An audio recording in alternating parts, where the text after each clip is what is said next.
దయచేసి కూర్చోండి మేము ఈ స్థలాల్లో. హల్లెలూయా. దేవునికి మహిమ కలుగును గాక. ఆమేన్.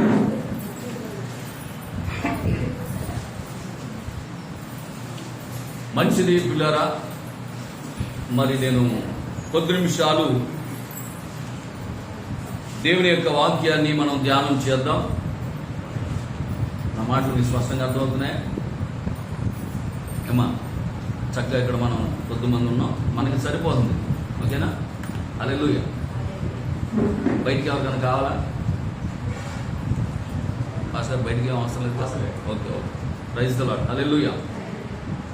నేను కూడా మా సంఘంలో ఇదివరకు బయటికి మా భాగాలు పెట్టి ఆ విధంగా బోధించేవాడిని. బోధిస్తూ ఉంటే ఆ మైక్ సౌండ్ అంట వాళ్ళకి వెళ్ళిపోయి బీపీలు పెరుగుతున్నాయంట, టీవీలో వార్తల మాట కనపడలేదంట, మాకు డిస్టర్బెన్స్గా ఉంది పాస్టర్ గారు అంటే బాకాలు తీసి పడేస్తాం. ఏమే ఆ తర్వాత చక్కగా బాక్సులు పెట్టుకున్నాం చర్చిలో. ఆ బాక్సులు మరి రవలి వాళ్ళ యొక్క నాన్నగారు చేయించారు. చక్కగా మేము హ్యాపీగా ఆరాధన జరిగించుకుంటున్నాం. ఇప్పుడు ఎవరు మా మీద ప్రాబ్లం లేదు మాకు.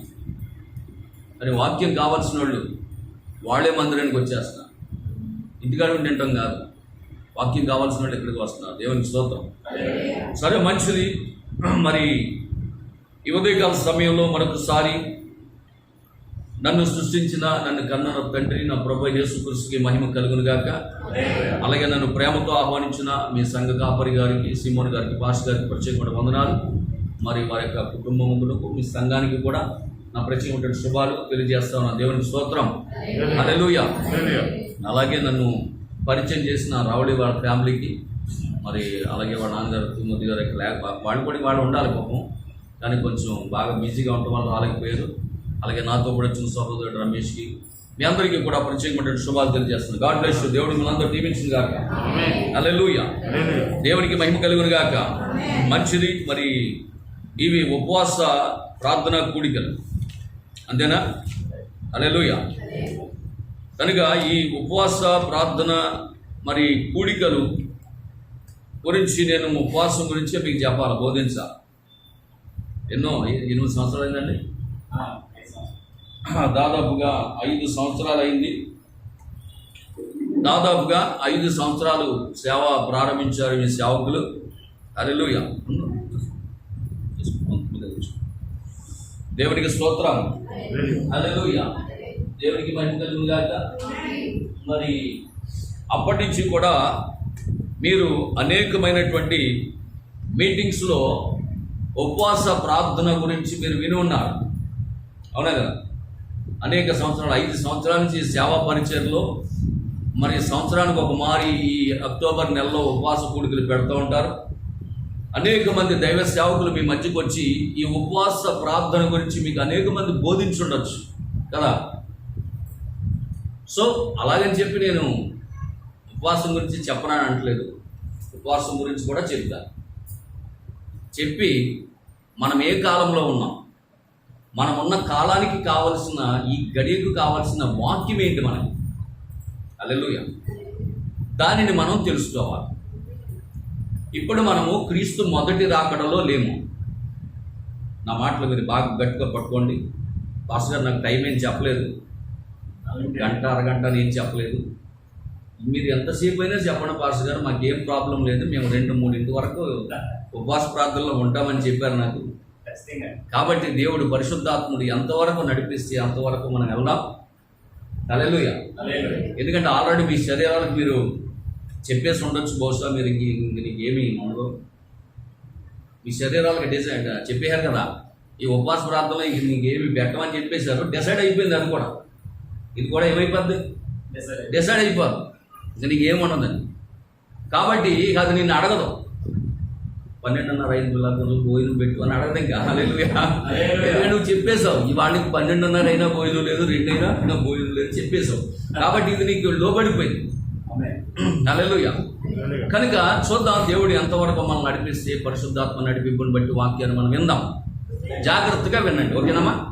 హల్లెలూయా. కనుక మనము ఇప్పుడు ఉన్నది క్రీస్తు మొదటి రాకడలో లేము, అలాగని చెప్పి క్రీస్తు మూడవ రాకడలో కూడా లేము. మనము నివసించుతున్న కాలము రెండవ రాకడ కాలములో జీవించుతున్నాం.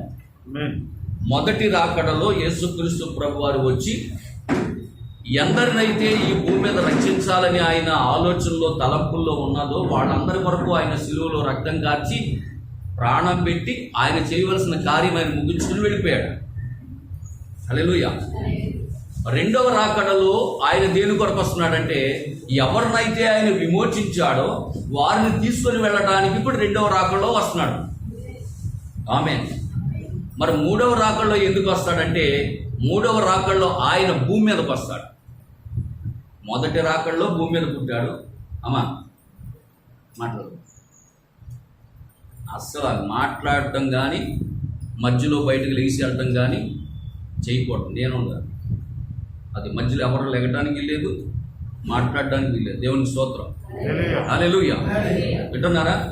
నా మాటలు జాగ్రత్తగా వినండి. కనుక మొదటి రాకడలో ఆయన భూమి మీదకి వచ్చాడు చిన్ని బాలుడిగా. రెండవ రాకడలో పెండ్లి కుమారుడుగా వస్తున్నాడు, సంఘాన్ని వివాహం తీసుకొని వెళ్ళిపోవడానికి భూమి మీదకి రాడు. రెండవ రాకడలో మధ్యాకాశంలోకి వస్తాడు. మూడవ రాకడలో భూమి మీదకి వస్తాడు ఆయన భార్యను తీసుకుని. అది 1000 ఏళ్ల పరిపాలన, లోకానికి అంతటికి తీర్పు. లోకానికి అంతటికి తీర్పు. అదే సమయంలో 1000 ఏళ్ల పరిపాలన కూడా ఉంటుంది. ఇది క్రీస్తు 3 రాకడలని. ఓకేనా? సరే, ఇప్పుడు మనం చక్కగా కొన్ని మాటలు ధ్యానం చేద్దాం. హల్లెలూయా. మనం ఆరాధించుతున్నటువంటి దేవుడు మనము చేసే ప్రార్థనలకు జవాబిచ్చేవాడు. ఆమేన్. ఎందుకో మీరు కొంతమంది ఆమెను అంటలేదు. ఆమెను అనక్కర్లతో ఒక మాట చూపిస్తాను మీకు. తీసుకోండి. ద్వితీయోపదేశకాండం. ఆమెను అనాలా అనకూడదా? ద్వితీయోపదేశకాండము 27వ అధ్యాయము 14, 15, 16 చదవండి వాక్యాలు. లేవీయులు యెహోవాకు శిల్పి చేతులతో మలిచిన విగ్రహమునే గాని పోత విగ్రహమునే గాని చేసి చాటున నిలుపువాడు శాపగ్రస్తుడని ఎలుగెత్తి ఇశ్రాయేలీలందరితో చెప్పగా ఏమనాలంట? ఆమేన్. ఆమేన్ అనాలంట. పాస్ గారు వాక్యం చెప్తున్నప్పుడు విశ్వాసులు ఏం చెప్పాలి? ఆమేన్ చెప్పాలంట. అది శాపగ్రస్తమైన వాక్యమైనప్పటికీ, అది దీవెనకరమైన వాక్యమైనప్పటికీ ప్రజలందరూ ఏం చెప్పాలంట? ఆమేన్ చెప్పాలంట. సేవకుడు ఎలా చెప్పాలంట? ఎలుగెత్తి చెప్పాలంట. హల్లెలూయా. దేవునికి మహిమ కలుగును గాక. సేవకుడు వాక్యం చెప్పేటప్పుడు ఎలుగెత్తి చెప్పాలి. వినే ప్రజలు ఏమని చెప్పాలంట? ఆమేన్ అని చెప్పాలంట.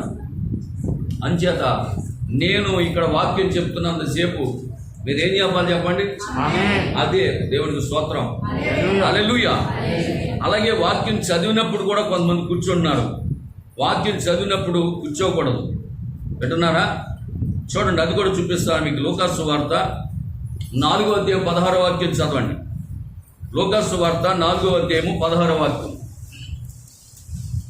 వాక్యం చదివేటప్పుడు మీ సేవకులు బైబిల్ చదివించేటప్పుడు, రీడింగ్ చేసేటప్పుడు ఎవరు కూర్చోకూడదు. ఆయన తాను నజరేతునకు వచ్చెను, తన వాడుక చొప్పున విశ్రాంతి దినమందు సమాజ మందిరములోనికి వెళ్ళి చదువుటకై నిలుచుండగా ప్రవక్త అయిన యెషయా గ్రంథము ఆయన చేతికి ఇయ్యబడెను.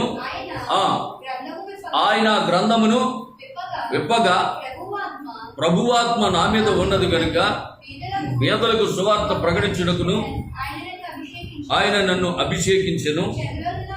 ఆ చెరలోనున్న వారికి విడుదలను, గుడ్డి వారికి చూపును కలుగునని ప్రకటించుటకు, నలిగిన వారిని విడిపించుటకు ప్రభు హితవత్సరం ప్రకటించుటకును ఆయన నన్ను పంపి ఉన్నాడు అని వ్రాయబడిన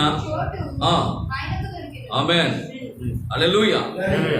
ఇప్పుడు పిల్లరా, యూదుల సమాజపు మందిరములోనికి ఆయన పిలిచారు. పిలిచి ఆయన చేతికి ఏమిచ్చారంట? ఒక గ్రంథము చుట్టిచ్చారు. ఇప్పుడులాగా మనకి 66 పుస్తకాలు సముదాయం కలిపి ఒకే బైబిల్ అప్పుడు ఉండేవి కాదు. పాత నిబంధన గ్రంథాలు 39 కూడా కలిసి ఒక పుస్తకం కింద ఉండేది కాదు. ప్రతి గ్రంథము కూడా ఒక పుస్తకం వలె, ఒక చుట్ట వలె చుట్టబడి ఉండేది. అలా యేసుక్రీస్తు ప్రభువారు మందిరానికి వెళ్ళినప్పుడు, సమాజ మందిరానికి వెళ్ళినప్పుడు ఒక గ్రంథపు చుట్ట ఆయన చేతికి ఇవ్వబడింది. ఆ గ్రంథపు చుట్ట తీసుకొని ఆ గడియ యొక్క లేఖనాన్ని చదివారు ఆయన. హల్లెలూయా. అది ఎలా చదివారంటే, ఆయన లేఖనాన్ని చదివేటప్పుడు నిలబడి చదివారు. మన ప్రభువే స్వయంగా ఆయన లేఖనాన్ని చదవటానికి ఆయన నిలబడి చదివాడు, వాక్యమైన దేవుడు. హల్లెలూయా. కాబట్టి సేవకులు ఇక్కడ దైవ వాక్యాన్ని చదువుతున్నప్పుడు విశ్వాసులైనటువంటి మీరు కూడా, మనమందరం కూడా లేచి నిలబడటం గౌరవప్రదం. చూడండి, ఆగస్టు 15కి మన స్వాతంత్ర దినోత్సవానికి గవర్నమెంట్ వారు ఎగరేస్తున్నటువంటి జెండా ఎగరేసినప్పుడు అందరూ ప్రజలందరూ, అతను కలెక్టర్ అవ్వచ్చు, ఎంపీ అవ్వచ్చు, ప్రధానమంత్రి అవ్వచ్చు, ఎవరైనా కూర్చుంటారా? చెప్పండి, ఏం చేస్తారు? అందరూ నిలబడతారు. అందరూ నిలబడటమే కాదు, దానికి నమస్కారం కూడా చేస్తారు. అవునా కదా? హల్లెలూయా. అది గౌరవం అయ్యున్నది. కనుక ఇక్కడ సృష్టికర్త, సర్వాంతర్యమైనటువంటి దేవుడు, వాక్యమైనటువంటి దేవుడు, వాక్యము మనం చదువుతున్నప్పుడు దేవుడు మన మధ్య ఉన్నాడు అనేటటువంటి తలంపు నీలో కలిగినప్పుడు తప్పక నువ్వు గౌరవించి తీరాలి.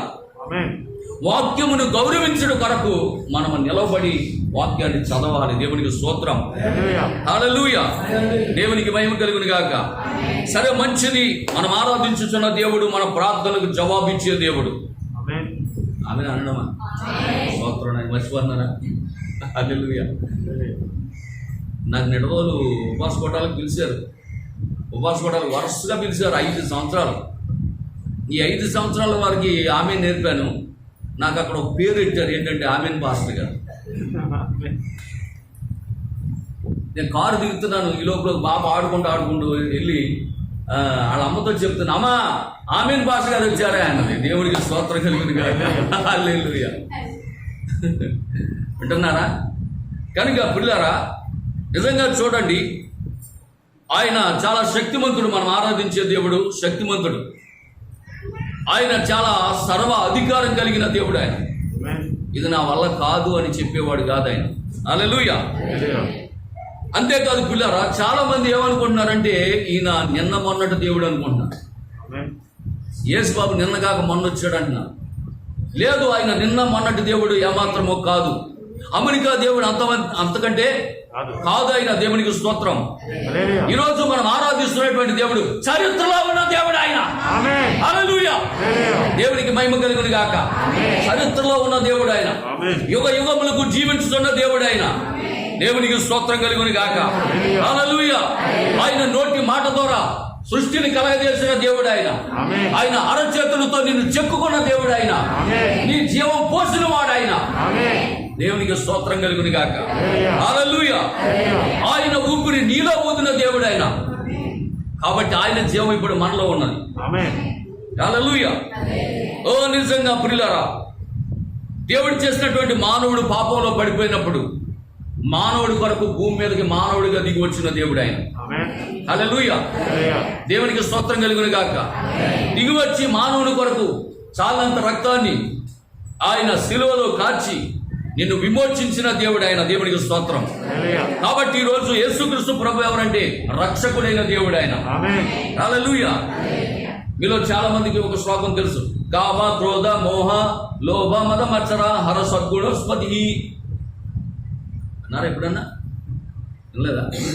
కామము, క్రోధము, మోహము, లోభము, మదము, మత్సరము ఇవి ఎవరిలో అయితే ఉండవో వారిని దేవుడిగా పరిగణించవచ్చు. ఆమేన్. ఈ చెడ్డ గుణాలు ఎవరిలో లేవంటే ఎవరినైనా చూడండి, యేసుక్రీస్తు ప్రభు వారిలో లేవు అని ఖచ్చితంగా చెప్పొచ్చు. హల్లెలూయా. దేవునికి స్తోత్రం కలుగును గాక. పగలు మేఘ స్తంభమై రాత్రి అగ్ని స్తంభమై. ఆమేన్. ఆకలైనప్పుడు ఆహారం ఇచ్చి దాహమైనప్పుడు నీళ్ళిచ్చి అద్భుతంగా అరణ్య ప్రదేశంలో 40 సంవత్సరాలు పోషించిన దేవుడు మన దేవుడు. హల్లెలూయా, దేవునికి మహిమ కలుగును గాక. వారి ప్రయాణంలో ఎర్ర సముద్రం ఎదురైతే ఎర్ర సముద్రంను 2 పాయలుగా చేసిన దేవుడు ఆయన. ఆమేన్. నీటి మీద నడిచిన దేవుడు ఆయన. నీటిని రక్తంగా మార్చిన దేవుడు ఆయన. నీటిని ద్రాక్షరసంగా మార్చిన దేవుడు ఆయన. మామూలు దేవుడు కాదు. చాలా మందిని అడగచ్చు త్వరలోనే, ఎందుకు వెళ్ళిపోయావు, అందులోకి ఏం తక్కువైందే, యేసు బాబులోకి ఎందుకు వెళ్ళిపోయావు, ఏం తక్కువైంది నీకు అంటారు. అర్థమవుతుందా? అప్పుడు చెప్పండి, ఇవన్నీ చెప్పండి. దేవుడికి స్తోత్రం కలుగును గాక. హల్లెలూయా. ఇంకోటి చెప్పొచ్చు మీరు, సర్వపాపరిహారం దోరక్త ప్రోక్షణ వస్తికం తద్రక్తం పరమాత్మేన పుణ్య దాన బలియాగం. సర్వ మానవుల యొక్క పాపముల నిమిత్తమై పరిహారం జరగాలంట, రక్త ప్రోక్షణం జరగాలంట. అవునా? సర్వమానవుల యొక్క పాపాలు పరిహరించబడాలి. ఏం చిందించబడాలి? రక్తము చిందించబడాలి. మరి ఎవరు చిందించారు? అంతే. ఆయన నా కోసం రక్తం చిందించాడు, అందుకని నేను ఆయన దగ్గరికి వెళ్ళాను. ఏదో తక్కువైందని కాదు, మనం దేవుడి దగ్గరికి వస్తాం. వింటున్నారా? దేవునికి స్తోత్రం కలుగును గాక. కనుక పిల్లరా, నిజంగా ఆ గొప్ప దేవుడు రోగులను స్వస్థపరచగలిగిన వాడు ఆయనే. ఆమేన్. దెయ్యములను వెళ్ళగొట్టగలిగిన వాడు ఆయనే. చనిపోయిన వారిని బ్రతికించగలిగిన వాడు ఆయనే. హల్లెలూయా. సాతానును మరణమును జయించగలిగిన వాడు ఆయన. ఆమేన్. ఎంత గొప్ప దేవుడు అండి మనం ఆరాధించే దేవుడు. ఆయనలో ఎంత గొప్ప శక్తి ఉన్నది. మరి అదే శక్తి తన సంఘానికి ఇచ్చాడు ఆయన. అవునా కదా? హల్లెలూయా. పేతురుతో అన్నాడా లేదా? పేతురు, ఇదిగో ఈ సంఘమును నా బండ పైన కడతాడు అన్నాడా? పాతాళ లోక ద్వారములు దాని ఎదుట నిలువ నేరం అన్నాడు. అంటే పాతాళ లోకాన్ని జయించగలిగేటటువంటి శక్తి తన సంఘానికి ఇచ్చాడు దేవుడు. హల్లెలూయా. దేవునికి మహిమ కలుగును గాక. కనుక పిల్లరా, ఆ గొప్ప శక్తి దేవుడు తన సంఘానికి ఇచ్చాడు. అదే ఉపవాస ప్రార్థన అయ్యున్నది. సమాధిలో ఉన్న దేవుడిని మనం ఆరాధించట్లేదు. ఆమేన్. సమాధిలో నుండి లేచిన దేవుని ఆరాధన చేస్తాం. హల్లెలూయా. దేవునికి మహిమ కలుగును గాక. కనుక పిల్లరా, యేసు ఏం చెప్పారంటే, పునరుద్ధానము నేనే, జీవమును నేనే, నా యందు విశ్వాసం ఉంచువాడు ఎన్నటికి నీ చనిపోడాడు. హల్లెలూయా. దేవునికి స్తోత్రం. ఒకవేళ చనిపోయినా అతడు మరలా బ్రతుకుతాడు అన్నడా లేదా? హల్లెలూయా. కాబట్టి యేసుక్రీస్తుని నీ సొంత రక్షకునిగా అంగీకరించడం ద్వారా పాపము నుండి, శాపము నుండి, మరణము నుండి, తీర్పు నుండి తప్పించబడి నిత్య జీవంలోనికి నడిపించబడుతున్నాను. హల్లెలూయా. ఏదో కలిసి వస్తాయనో, రొయ్యల చెరువులు బాగా పండుతాయనో, పిల్లలు పుడతారనో, ఉద్యోగాలు వస్తాయనో కాదు. నువ్వు యేసు బాబు దగ్గరికి రావడం, నువ్వు యేసు ప్రభు దగ్గరికి వచ్చే దేని కొరకంటే నీ మరణము నుండి తప్పించగలిగిన దేవుడని, నీ పాపము నుండి విడిపించగలిగిన దేవుడని, నీ శాపాన్ని తొలగించగలిగిన దేవుడని. ఆమేన్. హల్లెలూయా. అందుకొరకు మనం దేవుని దగ్గరికి, యేసు ప్రభు దగ్గరికి రావాలి. హల్లెలూయా. కనుక ప్రియమైనటువంటి దేవుని బిడ్డలారా, నిజంగా చూడండి, ఈ 2000 సంవత్సరాలుగా 7 సంఘ కాలములు గుండా ఈ భూమిని తాకుతున్నటువంటి తెగుళ్ళు, అనేక రకాలైనటువంటి తెగుళ్ళు ఉన్నాయి. ప్లేగు అనేది, మస్సూస్ అనేది, ఆంథ్రాక్స్ అనేది, వింటున్నారా? స్వైన్ ఫ్లూ అని, బర్డ్ ఫ్లూ అని, ఇప్పుడు కరోనా. ఇన్ని రకాల తెగులు ఈ 2000 సంవత్సరాలుగా సంఘాలను తాగుతూ ఉన్నాయి, భూమిని తాగుతూ ఉన్నాయి, భూమి మీద ప్రజలను తాగుతూ ఉన్నాయి. హల్లెలూయా. అయితే వీటన్నిటి నుంచి కూడా దేవుడు మనల్ని విడిపించి ఈ 2021 సంవత్సరంలో అక్టోబర్ నెల వరకు దేవుడు మనల్ని కాచి కాపాడుతూ వచ్చాడు. హల్లెలూయా. దేవునికి మహిమ కలుగును గాక. వింటున్నారు పిల్లరా? కనుక దేవుని యొక్క వాక్యం ఏం సెలవిస్తా ఉన్నదంటే, నిజంగా యెహోవా నామమే బలమైన దుర్గం, నీతిమంతుడు అందులోనికి పరిగెత్తుకొని వెళ్ళి సురక్షితంగా ఉండునంటున్నాడు. అవునా? హల్లెలూయా. కనుక ఏ తెగులు నిన్నేమీ చేయలేదు, ఏ వ్యాధి నిన్నేమీ చేయలేదు. నీకు వస్తున్నటువంటి కష్టాలు కానీ, శ్రమలు కానీ, బాధలు కానీ, ఇబ్బందులు కానీ ఏమీ నీవేమి చేయలేవు. ఎందుకంటే నువ్వు ఒక సేఫ్ జోన్లోకి వచ్చేసావు. హల్లెలూయా. నీకు ఒక భద్రత ఉన్నది. ఇప్పుడు నువ్వు ఒక భద్రత దగ్గరికి వచ్చేసావు. ఎంతమంది బాప్తిసాలు పొందారు? మీరు చేతులు బాప్తిసాలు పొందినాడు. 1 2 3 ముగ్గురే పొందలేదు. ఇద్దరా? వీళ్ళు ముగ్గురే. ఒక ముగ్గురే తీసుకోలేదా మీరు? బాప్తిసాలు పొందలేదా? నేను రక్షణ పొందాను. అమ్మా, రక్షణ అనేది చాలా ప్రాముఖ్యమైనది. హల్లెలూయా. ఎందుకంటే బైబిల్ చెప్తుంది, నమ్మి బాప్తిసం పొందిన వాడు రక్షింపబడు. హల్లెలూయా. దేవునికి స్తోత్రం కలుగును గాక. లేదా బాబేడి కాంగగుట్టేనా ఎక్కడిపోయాడు? రమ్మను. శిరము మీద ముళ్ళ సాక్షిగా, కాచిన కన్నీళ్ళ సాక్షిగా, శిరము మీద ముళ్ళ సాక్షిగా, కాచిన కన్నీళ్ళ సాక్షిగా, గాయాల సాక్షిగా, దినము సాక్షిగా, గాయాల సాక్షిగా, దినము సాక్షిగా,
పరిహరో రక్త ప్రోక్షణమవశ్యం తద్రక్తం పరమాత్మేన పుణ్యదాన బలియాగం. ఆర్య ఋషులు పలికిన వేద సత్యం యేసులోనే నెరవేరెనుగా. యేసే బలి అయిన పరమాత్మ, శిరము మీద ముళ్ళ సాక్షిగా,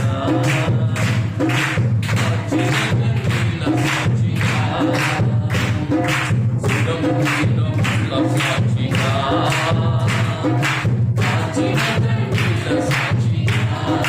మహాదేవుడే ఇలాగే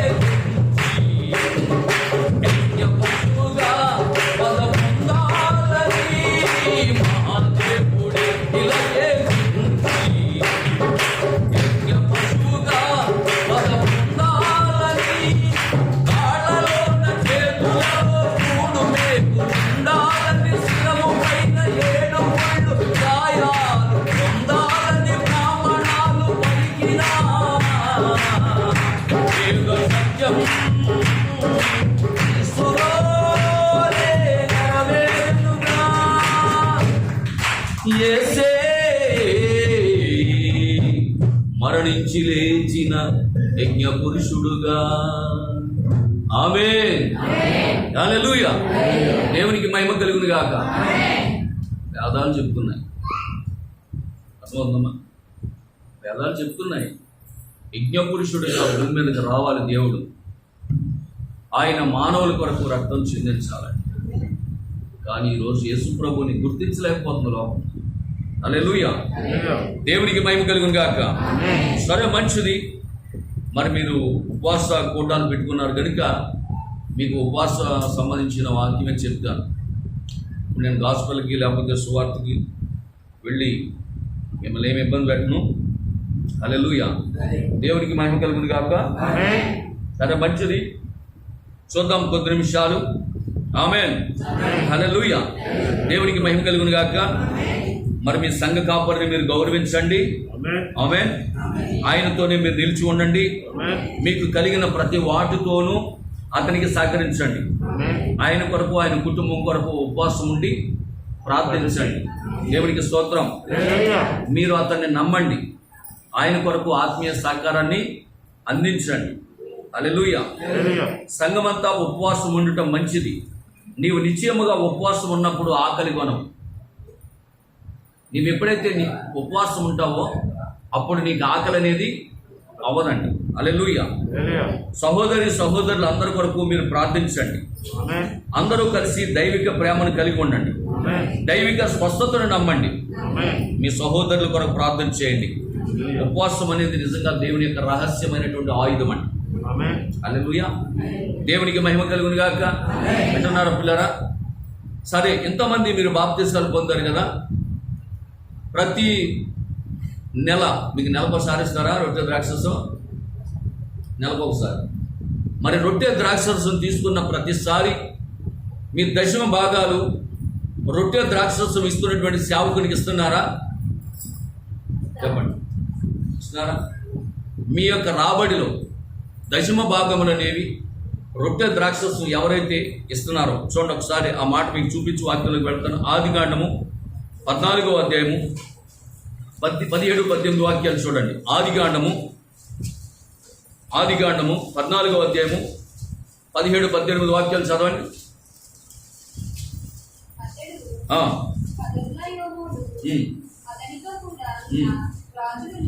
రాజులను ఓడించి తిరిగి వచ్చినప్పుడు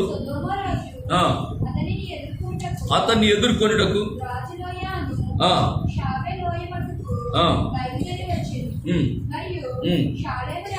చూడండి, షాలేము రాజైన మెల్కీషెదకు రొట్టెను ద్రాక్షరసమును తీసుకొని వచ్చాను.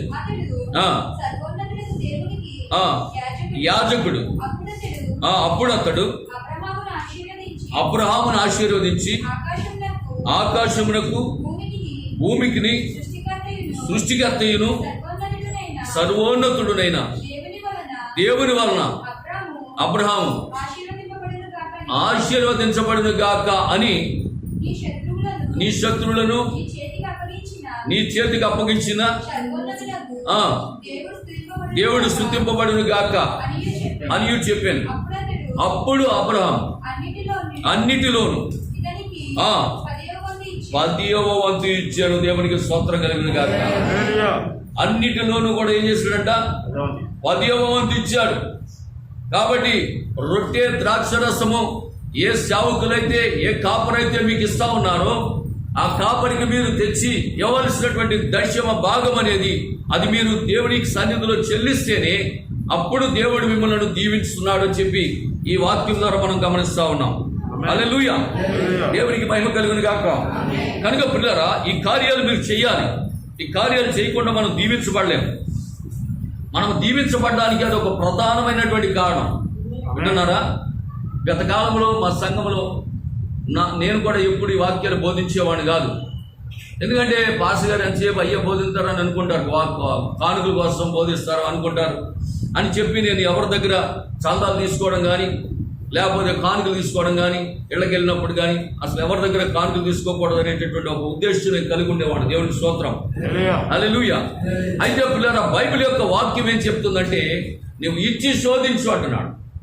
హల్లెలూయా. కనుక మీరు దీవించబడటం కోసం ఆ కార్యాలు మీరు చేయాలని చెప్తున్నాడు. ఆమేన్. మన దీవెన కోసం, మన ఆశీర్వాదం కోసం దేవునికి స్తోత్రం. హల్లెలూయా. కనుక మన సంఘమంతా ఉపవాసం ఉండి ప్రార్థించుట మంచిది. ఉపవాసం అనేది దేవుని యొక్క చెప్పండి రహస్య ఆయుధం. హల్లెలూయా. కనుక మానవుని యొక్క అలవాట్ల నుండి దూరం చేస్తా ఉన్నది. ఈ ఉపవాసం అనేది శరీర సంబంధమైనటువంటి మనుషుని అదుపులో ఉంచుకోవడం కోసం ఇది చాలా ఉపయోగపడతా ఉన్నది. దేవునికి స్తోత్రం. హల్లెలూయా. దేవునికి మహిమ కలుగును గాక. శరీర సంబంధమైనటువంటి మనిషిని అదుపులో ఉంచి ఆత్మ సంబంధమైనటువంటి మనుషుని బలపరచడానికి ఈ ఉపవాసం అనేది చాలా అద్భుతమైనటువంటి కార్యంగా కనబడుతున్నాయి. ఆమేన్. ఇప్పుడు ఒక మనిషిలోనే ఇద్దరు ఉన్నారు. ఎంతమంది తెలుసు ఆ విషయం? చెప్పండి. ఒక మనిషిలోనే ఇద్దరు ఉన్నారు. తెలుసా తెలీదో? ఓ మాట ఉమ్మను ఆనో చెప్తే గత చెప్తున్నాడు ఉమ్మని మోకాడుతుంటే మళ్ళీ ఏం చేస్తారు? ఓహో మెరుగుగానే ఉన్నాడు అని చెప్పి ముందుకు పోతారు. అనకపోతే ఏం చెప్తాను చెప్పండి, తెలుసో తెలియదా? తీసుకోండి, వాక్యం తీసుకోండి. కొరింథీయులకు రాసిన మొదటి పత్రిక 15వ అధ్యాయము 47వ వాక్యం. తెలియదు అన్నారు కాబట్టి చెప్తున్నాను. కొరింథీయులకు రాసిన మొదటి పత్రిక 15వ అధ్యాయం 47వ వాక్యం చదవండి స్పష్టంగా. మొదటి మనుషుడు భూ సంబంధి అయి మట్టి నుండి పుట్టినవాడు. రెండవ మనుషుడు పరలోకము నుండి వచ్చినవాడు. కొట్టండి చెప్పండి. విన్నారా? విన్నారు బాబా? మీ పేరెంట్స్ సార్ బాబురావు గారు ఎంత వయసు ఇప్పుడు? 70. ఇప్పుడు పైకి కనపడుతున్న బాబురావు గారికి 70. ఆ లోపల ఉన్నవాడికి వయసే లేదు. నా మాట మీకు అర్థమవుతున్నాయి? ఈయనెవరో మొదటి మనుషుడు పైకి కనబడుతున్నాడు. ఎక్కడి నుంచి వచ్చాడు? మట్టిలోంచి వచ్చాడు. అదే పాస్టర్ వాళ్ళ అమ్మ 9 మాసాలు మోసి 9 నెలలకు కానీ 9 నెలలు మోసి కానీ పెంచితే ఎక్కడి నుంచి వచ్చారంటే కట్టులోంచి, వాళ్ళ అమ్మ కట్టులోంచి వచ్చారు అనుకుంటా. మట్టిలోంచి వచ్చారు పాస్టర్. ఏం మస్తు ఉందా మీకు? హల్లెలూయా. ఏమో నేను చెప్పేది ఆ మాట బైబిల్ చెప్తుందా లేదా? ఏమా సిస్టర్ చెప్పారా? మొదటి మనుషుడు ఆ పైకి కనబడే బాబురావు గారు ఎక్కడి నుంచి వచ్చాడ? చదవండి. మొదటి మనుషుడు మట్టి నుండి వచ్చాడు. రెండవ మనుషుడు పరలోకం నుండి వచ్చాడు. హల్లెలూయా. దేవునికి స్తోత్రం కలుగునుగా. అంటే ఒక మనిషిలో ఇద్దరున్నారా లేదా? ఇప్పుడు చూడండి, నేను ఎలా కనపడుతున్నాను పైకి. ఇలాగే నాలో ఒక మనిషి ఉన్నాడు. ఆ మనిషి కనపడ్డాడు, ఈ మనిషి కనపడతాడు. దేవునికి స్తోత్రం. హల్లెలూయా. అందుకే ఇందాక మీకు ప్రధానంగా మీకు వాక్యం చదివించాను. మొట్టమొదటి ఏంటి? కొరింథీయులకు రాసినటువంటి 2వ పత్రిక తీసుకోండి. కొరింథీయులకు రాసిన 2వ పత్రిక 4వ అధ్యాయం 16వ వాక్యం చదవండి. మళ్ళీ కొరింథీయులకు రాసిన 2వ పత్రిక 4వ అధ్యాయం 16. కావున మేము అధైర్యపడము, మా బాహ్య పురుషుడు ఆ మట్టి నుండి వచ్చినాడు, అది కుంగిపోతున్నా, కృషించిపోతున్నా, 60 వచ్చినా 70 వచ్చినా ఆమేన్ హల్లెలూయా. కుంగిపోతున్నా సరే, పళ్ళుడిపోతున్నా సరే, తల మెరిసిపోయినా సరే, తల ఊడిపోతున్నా సరే. ఏమా మీకు ఎవరు కొట్టలేదేమో, నాకు తెగ ఊడిపోతుంది తలకి నీటెక్కిపోయి. హల్లెలూయా. విన్నారా? అయినా నేను బాధపడలా. మెరిసింది కదా అని రంగు కూడా అయ్యను. మనకేం రంగు ఎందుకు? మంచిది బాబు, దేవుని స్తోత్రం. నేను ఈయన అంటున్నాడు ఆయన. దేవుని స్తోత్రం. హల్లెలూయా. వింటున్నారా? అక్కర్లా. లోపల ఉన్నవాడికి అసలు రంగే లేదు. అర్థమవుతుందా? దేవునికి స్తోత్రం కలుగును గాక. కనుక పిల్లరా, ఈ బాహ్య పురుషుడు కృషించిపోతున్నా సరే, ముడతలు పడిపోతున్నా సరే, పళ్ళుడిపోయినా సరే, ముసల్దాన్ని వచ్చేస్తున్నా సరే, నేను అధైర్యపడను. ఎందుకంటే నా లోపల ఉన్నవాడు దినదినము ఏమవుతున్నాడంట? నూతన పరచబడుతున్నారు. కొట్టండి చెప్పండి దేవునికి. ఈ ఉపవాస ప్రాంతంలో ఆమేన్. నీ బాహ్య పురుషుడు కృషించిపోయినా బాధపడబాక. నీ లోపల ఉన్న అంతరంగ పురుషుడు నిన్ను బలపరుస్తా ఉన్నాడు. హల్లెలూయా. దేవునికి స్తోత్రం కలుగును గాక. ఆమేన్ హల్లెలూయా. కాబట్టి ఆ మొదటి మనుషుడు ఎక్కడి నుంచి వచ్చాడంటే భూ సంబంధమైన వాడు, మట్టి నుండి వచ్చాడు. కాబట్టి ఆ మనిషికి మనం ఏం పెట్టాలి? మట్టిలోంచి వచ్చినాడు ఏం పెట్టాలి?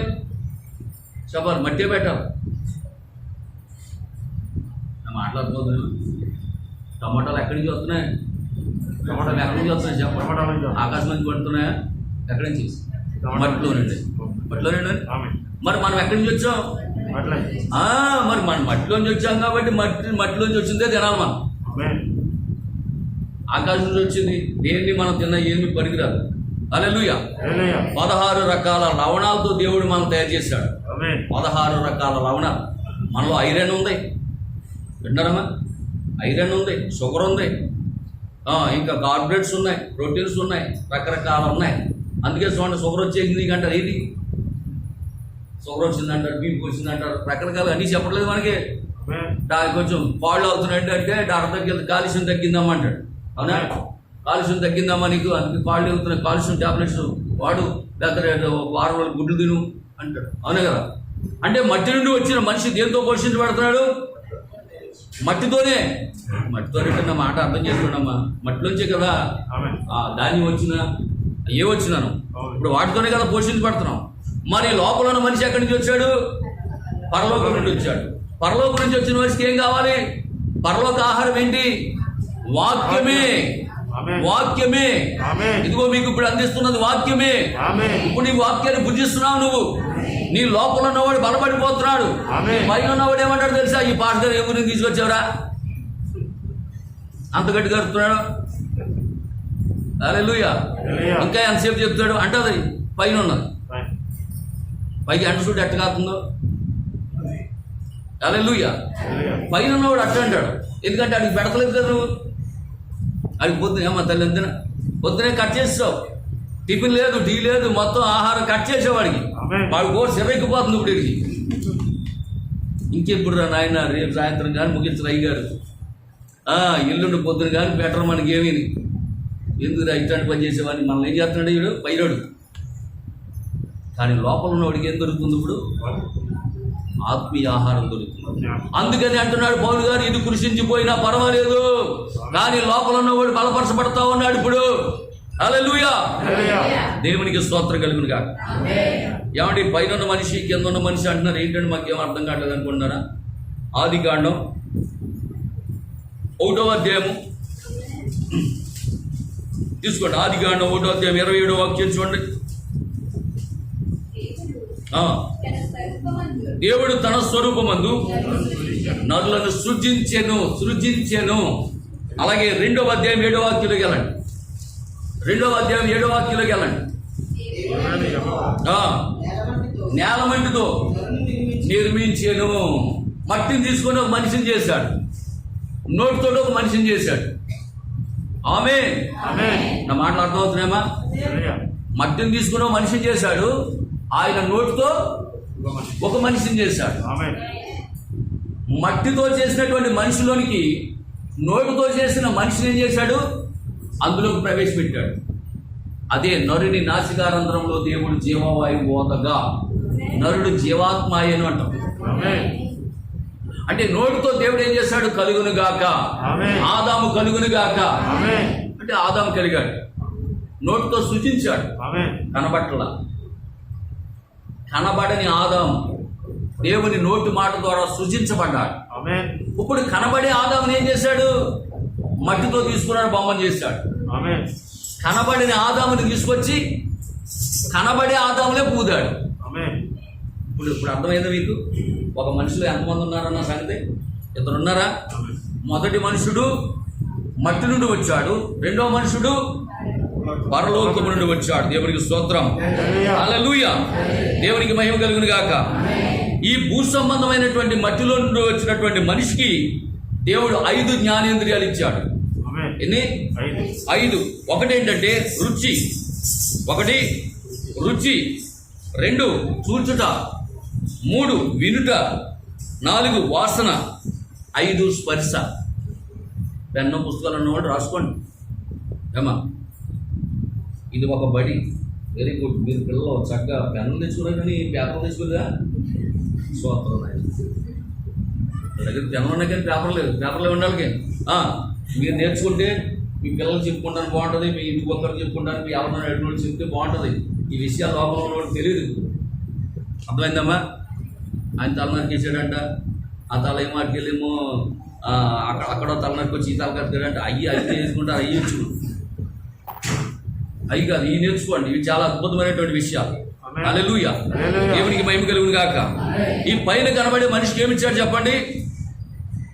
పక్కన ఏదైనా వండుతున్నారు అనుకోండి, అంత వెంటనే ఏమొచ్చేస్తాయి? అబ్బా ఎవరో కానీ చికెన్ ఫ్రై చేసేస్తున్నారా, వచ్చేసిందో వాసన. ఎవరన్నా వచ్చి మనం చేసాడు అనుకోండి, వెంటనే ఏమంటాం? ఎవరన్నా నన్ను ఉంటున్నాడు, అంతే కదా.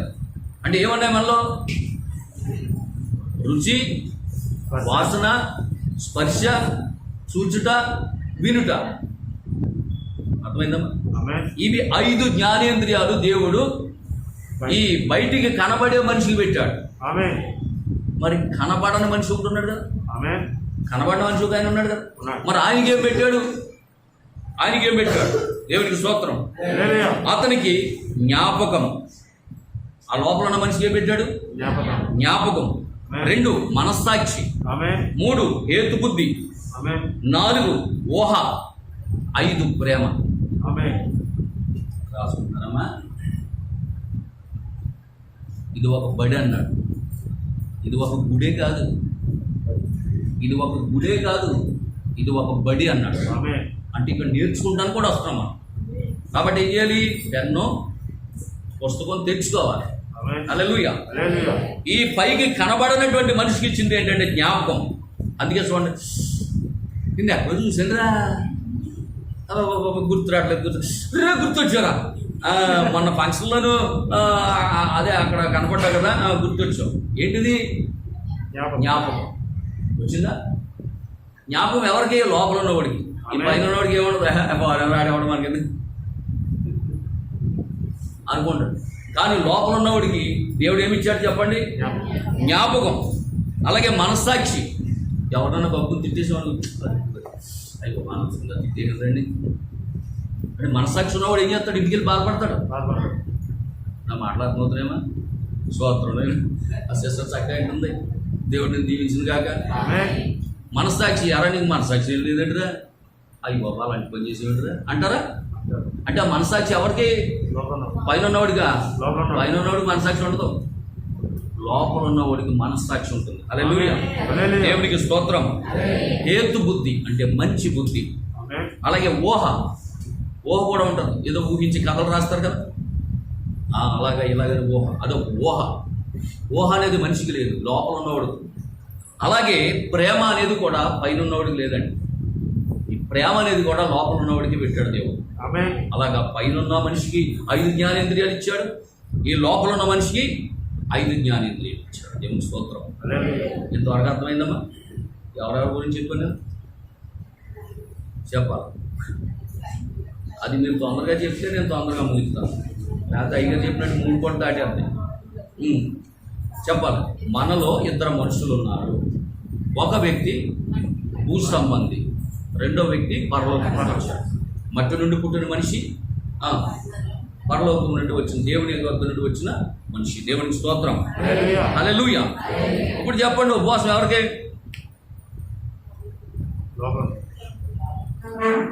చెప్పాలి. సగం పార్టీ ఏమంటాం, సగం పార్టీలో చెప్పాలి. ఉపవాసం ఇప్పుడు పైనోడికి ఎట్టేసాను. ఉపవాసం ఎవరికి ఇప్పుడు? లోపలికి కాదు, లోపలికి తినేస్తున్నాడు కదా ఇప్పుడు. చూస్తున్నారేటమ్మా? లోపల ఉన్నవాడికి ఉపవాసమా? ఆయన పోయినంత ఆహారం తింటున్నాడు ఇప్పుడు. ఇదిగో ఇదే వాక్యాహారం.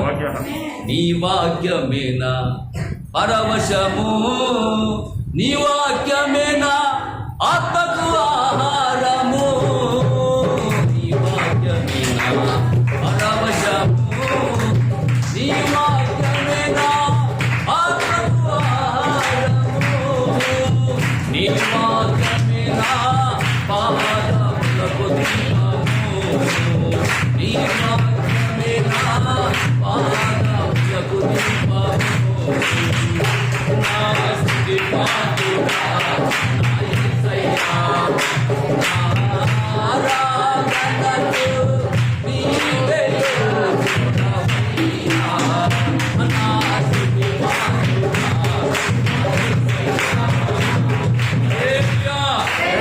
లోపల ఉన్నవాడు గొంతులేసేస్తున్నాడు. అమ్మా నా మాట అర్థమవుతుందా? లోపల ఉన్నవాడు ఏం చేస్తున్నాడు? గొంతులేసేస్తున్నాడు, మొరకలేసేస్తున్నాడు. వాడికి కావాల్సిన ఆహారం అందేస్తుంది కాబట్టి. పైన ఉన్నవాడు కూడా పెట్టినప్పుడు చూడండి, అంత పులి బలంగా అంత బలాగట్ట తిన్నాడు అనుకోండి, గొంతులేస్తాడు. ఇప్పుడు ఉపవాసం ఎవరికి? పైన ఉన్నవాడికి ఉపవాసం పెట్టేసామని. ఇప్పుడు ఏం చేస్తున్నాడంటే కృషించిపోతున్నాడు. అందుకే అన్నాడు ఇందాక పౌలు గారు ఏమన్నాడు? నా బాహ్య శరీరము కృషించిపోతున్నాను, నా అంతరంగ పురుషుడు ఏమవుతున్నాడంట? దినదినము నిన్న బలపడిపోయాడు, ఇవాళ బలపడిపోతాడు, సాయంకాలం బలపడిపోతాడు, పొద్దున బలపడిపోతాడు, మరి రేపు రాత్రి బలపడిపోతాడు. ఎందుకు? మీకోసం ఆత్మీయ ఆహారం దైవ సేవకులు పట్టుకొస్తున్నారు కాబట్టి. ఆమేన్. ఆమేన్. హల్లెలూయా. హల్లెలూయా. దేవునికి మహిమ కలుగును గాక. ఎట్టున్నారో పిల్లరా, నేను ఆకివీడు వెళ్ళాను, వాక్యం చెప్తున్నాను. ఇదే సమయానికి 12:30 ఇచ్చారు నాకు. వాక్యంలో ఉన్నాను ఈ టయానికి వాక్యం చెప్తున్నాను. కర్ణాటక, మహారాష్ట్ర, తమిళనాడు 3 రాష్ట్రాల నుంచి వచ్చారు ప్రజలు. నేను వాక్యం చెప్తుంటే ఎంత ఆనందపడిపోయారు. ఆడ పొద్దున కానీ ఫోన్ చేశాడు, అయ్యారు నేను రాలేకపోయిన పోవడానికి, ఎంత బాగుందని వాక్యం అని ఇందాక యూట్యూబ్లో చూసి, యూట్యూబ్లో వస్తుంది ఆ మెసేజ్ చూసి కనికరించి ఫోన్ చేశాడు ఒక ఆయన. దేవునికి స్తోత్రం. హల్లెలూయా. కనుక పిల్లరా, ఆ సంతోషము, ఆ ఆనందం ఎక్కడంటే దేవుడిలోనే మనకి, ఆ వాక్యములోనే మనకు ఆనందం. దేవునికి స్తోత్రం. హల్లెలూయా. కనుక కనబడే శరీరం ఉన్నది, కనబడని శరీరం ఉన్నది. ఆత్మ కాదమ్మా, శరీరమే అది కూడా శరీరమే, గుర్తుంచుకోండి. కనబడే శరీరం ఉన్నది, కనబడని శరీరము ఉన్నది. దాన్ని ఏమంటారంటే థియోఫనీ అన్నారు. యేసుబాబు గారు వెళ్ళిపోతూ మీ హృదయంలోని కలవరపడని యుగుడి, నేను నా తండ్రి వద్దకు వెళ్ళిపోతున్నాను, మీకు స్థలం సిద్ధపరచగలుగుతున్నాను, నేను దాన్ని సిద్ధపరిచిన వెంటనే నేను వచ్చి మిమ్మల్ని తీసుకెళ్ళిపోతాను, మీరు అందులో ఉండొచ్చు అన్నాడు. అవి ఏంటయ్యి చెప్పండి? మన శరీరాలు, మన థియోఫనీ బాడీ, కనబడని శరీరాలు. వింటున్నారమ్మా? దేవునికి స్తోత్రం కలుగునుగా. హల్లెలూయా. సరే, మంచిది పిల్లరా. మన పితరులు ఏ ఏ సందర్భాల్లో ఉపవాసం చేశారనే విషయాలు కొన్ని చెప్పి నేను ముందుకెళ్తాను. ఎందుకంటే దైవ సేవకులు చాలామంది వస్తూ ఉంటారు, రోజు ఉపవాసం గురించి చెప్తూ ఉంటారు. యోనా అలా చేశాడు, మోసే ఇలా చేశాడు, ఏది ఇలా చేశాడు అంటుంటే పాడిందే పాడరా పాసిపడి దాసరా అన్నట్టుగా ఆయన వచ్చిందే చెప్పాడు, ఈ భాగ్యసం పాస వచ్చిందే చెప్పాడు, ఏ అంటారా మొత్తం వారసెట్టి ఇయ్య చెప్పిపోతున్నారని చిరాకు వచ్చేది మీకు. అంతేనా ఏమా? అంతే కదా. ఇప్పుడు ఆయన వచ్చి మోసే గురించి చెప్పి, నేను వచ్చి మోసే గురించి, ఏలియా గురించి చెప్తే ఎలా ఉంటుంది మీకు? ఇందాక చెప్పినట్టు ఉంటుంది. దేవుని స్తోత్రం. కాబట్టి వెరైటీగా ఉండాలి వాక్యంలో, అంతేనా? రోజు అమ్మాయి వండుతుంది, ఆ పులుసు ఏ కాస్తుంది, ఆ చింతపొడి సరే వేస్తుంది, లేకపోతే అది ఏ కాదు ఉంటుంది. ఒకవేళ మీ పిండి కానీ మీ యొక్క మేనత్ కానీ ఎవరైనా కొత్తలు వచ్చాడు, అత్త ఈ వాళ్ళు వండవే అంటారు. ఎందుకు? అత్త వండి వెరైటీగా ఉంటుంది మీరు కదా, వాళ్ళు ఉండి అంట వీరుగా ఉంటుంది. ఏమైనా మీ అందరికీ కూడా ఒక 1 కేజీ చికెన్ ఇచ్చారనుకో, అందరికీ అన్ని రకాల పదార్థాలు అంటే ఆ సరుకులు ఇచ్చారనుకో, అందరూ అలా చేస్తారా? చేయరు. ఒకరి టేస్ట్ అదిరిపోద్ది. మొన్న ఇదిగో వీళ్ళ అబ్బాయి అంటాడు, డాడీ అమ్మ వంట చేతి అన్నం తిన్నావా కూర పిచ్చెక్కిపోద్ది డాడీ అంటాడంటే వీళ్ళ అబ్బాయి. దేవునికి స్వాటికి ఎప్పుడు తినలేదు పెట్టుకొని వీళ్ళ అబ్బాయి చెప్తున్నాడు, బయట నుంచి వచ్చాడు. దేవునికి స్తోత్రం. వింటున్నారా? కనుక అలా దైవ సేవకులు వస్తున్నప్పుడు బాబురావు విన్నారా? ఇప్పుడు అలాగా దైవ సేవకులు వస్తున్నప్పుడు అందరూ ఒకలాగా వండలేదు కదా, అందరూ ఒకలా చెప్పలేరు. ఒక్కొక్కరు ఒకలా చెప్తారు, ఒక్కొక్కరు చెప్తారు. తలాంతుని బట్టి దేవుడు వాళ్ళకి ఇచ్చిన తలాంతుని బట్టి. కాబట్టి నేను చెప్పలేకపోయినా కొద్దిగా నాకు వచ్చిన బట్టి నేను చెప్తాను, జాగ్రత్తగా ఉన్నాడు. ఓకేమా? కాబట్టి బైబిల్ గ్రంథంలో ఏ ఏ సందర్భాల్లో మన పితరులు ఉపవాస ప్రార్థన చేశారు, మనం ఎందుకు చేస్తున్నాము, ఎందుకు చేయాలి, ఎలా చేయాలి అనే విషయాలు కొన్ని చెప్పి నేను వాక్యంలోకి వెళ్తాను. దేవుని స్తోత్రం. ఎందుకంటే మనం చేసేటటువంటి భక్తి అజ్ఞానంతో చేయకూడదంట, జ్ఞానం కలిగి చేయాలంట. భక్తి చేసాడు, వాళ్ళు చేశారు కదా అని మనం చేసుకోకూడదంట. మనం ఎందుకు చేయాలి, మన పితరులు ఎందుకు చేశారు? నిర్గమకాండము 24వ అధ్యాయం 18వ వాక్యం చదవండి. నిర్గమకాండము 24వ అధ్యాయం 18వ వాక్యం. అప్పుడు మోషే ఆ మేఘములో ప్రవేశించి కొండ మీదకి ఎక్కాను. మోషే కొండ మీద రేయింబవళ్ళు 40 దినములుండేను. దేవునికి స్తోత్రం కలుగును గాక. హల్లెలూయా. ఎన్ని రోజులంట? 40 దినములు అంటే 40 పగలు 40 రాత్రులు దేవుని యొక్క కొండ మీదకి వెళ్ళిపోయి ఆ కొండ మీద ఉన్నాడంట. దిగొచ్చాడా మధ్యలోను? ఏమో చెప్పాలి. కొంత కొండ తాగొద్దామా అని చెప్పి కిందకు వచ్చాడా? చెప్పండి. కొంత బార్లీ నీళ్ళు తాగితే బాగుంటుందంట, కొంత గ్లూకోజ్ వాటర్ తాగితే బాగుంటుందంట, నీరసం రాదంట, కొంత నిమ్మకాయ నీళ్ళు తాగితే బాగుంటుందంట, కొంత కిందకి వెళ్ళి వద్దామని మోసే కొండ దిగి ఎప్పుడైనా వచ్చాడు? ఏ రోజైనా చెప్పండి, వచ్చాడా? రాలేదు. 40 పగలు 40 రాత్రులు కొండ మీదే ఉన్నాడు. పగలు రాత్రి కూడా అక్కడే నివాసం చేశాడు. ఎండ లేదు, కొండ లేదు, వర్షం లేదు, చలి లేదు, అక్కడే ఉన్నాడు. 40 రోజులు చేశాడా? మరి ఎందుకు చేశాడు? ఆయన ఎందుకు చేశాడు? దేని కోసం చేశాడు? దేవుని యొద్ద నుండి 10 ఆజ్ఞలను దేవుని ప్రజల యొద్దకు తీసుకురావడానికి 40 పగలు 40 రాత్రులు ఉపవాసం చేశాడు. అంత కష్టపడి చేశాడా? దేవుడు రెండు పలకలు ఇచ్చాడా? 5 ఆజ్ఞలు ఒకదాని మీద 5 ఆజ్ఞలు ఒకదాని పలకలు పట్టుకున్నాడా? పలకలు పట్టుకుని అంత చక్కగా తీసుకుని ఇలా వస్తున్నాడా? కిందకు వచ్చేటప్పటికి కింద పాడెంలో ఉన్న ప్రజలు ఎలా ఉన్నారు? భయంకరమైనటువంటి పాపంలో ఉన్నారు. మోషేకి బాగా కోపం ఎక్కువ. మోషేకి కోపం ఎక్కువ. మరి ఉన్న కోపానికి ఉంటాయా? మనం తప్పేయడానికి చొట్టలాడినట్టే ఆయనకున్న కోపాన్ని బట్టి ఆమె పలకలు నేల కొట్టాడు. కొట్టాడా? కొడితే పగిలిపోయింది. హల్లెలూయా. ఎంత కష్టపడ్డాడో చేయడానికి? 40 పగలు 40 రాత్రులు.